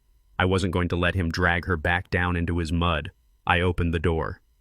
"Get in, Chloe," I said. She looked at me. She picked up her wet portfolio. She left the groceries on the ground. She ran to the car and dove into the back seat, burying her face in my shoulder. She sobbed, shaking with the release of adrenaline and terror. I held her. I smoothed her hair. "He is gone," I whispered. "He is gone for good this time. Violation of parole means he serves the remainder of his sentence plus new charges. He won't see the sun for a long time. He thought you were paying for everything," she cried into my coat. "He thought I was rich again. He didn't care about me, Dad. He just wanted the money." "I know, baby," I said. "I know. That is why we had to be ready." I looked out the window at the empty street. The orange from her grocery bag was sitting in a puddle, bobbing slightly in the wind. He never learned, I said more to myself than to her. He had 3 years to think about his life, and he came out the exact same man who went in. Some people are just broken. They are empty vessels that can never be filled. I signaled the driver. "Take us home," I said. "Not to her apartment, to my home. Just for tonight." She needed a hot meal. She needed a warm bed. She needed to know that she was safe. As we drove away, I felt Chloe relax against me. She was safe. She was free. And for the first time, I knew that she truly understood the value of what she had. She had lost a husband, but she had found her self-worth. And Derek was back in a cage he had built bar by bar with his own greed. I closed my eyes. The past was finally buried. Now we could focus on the future. The snow began to fall over the city of Boston just as the sun dipped below the skyline, painting the skyscrapers in shades of violet and steel gray. It was Thanksgiving Day, 5 years to the week since the night I was left standing in the cold with a ruined pie and a broken heart. But tonight I wasn't cold. I was sitting in a leather armchair in a loft apartment in the historic district watching the snow dust the windowsill. The apartment was beautiful. It had exposed brick walls, high ceilings, and light fixtures that looked like modern art. It wasn't a mansion. It didn't have marble floors or gold toilets, but it had something the house on Oak Lane never had. It had soul. This was Chloe's home, and she had paid for every single brick of it herself. I watched her in the kitchen. She was wearing a simple apron over a cashmere sweater, her hair pulled back in a loose ponytail.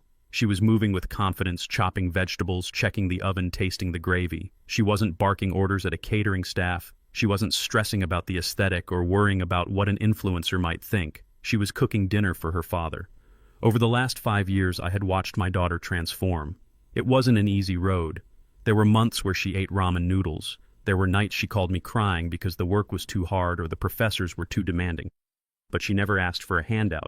She borrowed the money for tuition, and she paid back every single cent with interest, just like the contract said. She graduated at the top of her class. She started as a junior associate at a small firm and worked her way up. Now she was one of the most sought-after interior architects in the city, known for her ability to turn broken spaces into sanctuaries. She wiped her hands on a towel and looked over at me. "Dinner is almost ready, Dad," she said, her voice warm and steady. "Are you hungry?" "I am always hungry for your cooking, Chloe," I said. She smiled. It was a real smile, the kind that crinkles the corners of your eyes. I stood up and walked to the table. It was set for two, just two. No CEOs, no social climbers, no parasites. There was a bottle of wine on the table, but it wasn't a $5,000 vintage meant to impress a boss. It was a $40 bottle of Pinot Noir that we both liked. We sat down. The turkey was golden brown. The stuffing was savory. The greens were seasoned perfectly. We ate in a comfortable silence, the kind that only exists between people who have forgiven each other. "You know, Dad," she said, putting her fork down, "I saw Derek last week." I paused my glass halfway to my mouth. "You did?" She nodded. "He was coming out of a pawn shop downtown. He looked old." He tried to wave at me. "And what did you do?" I asked. "I just kept walking," she said. "I didn't feel angry, I didn't feel sad, I just felt nothing. He is just a stranger to me now. A lesson I had to learn." I nodded slowly. "Indifference is the only true closure." "I am glad," I said. "You have built a good life here, Chloe. You built it the right way." "I had a good teacher," she said, reaching across the table to squeeze my hand. "You were tough on me, Dad. You let me fall. And I hated you for it for a long time. But now I know why you did it. If you had picked me up, I never would have learned how to climb." I squeezed her hand back. "I am proud of you, daughter. Not because of the awards. Not because of the money.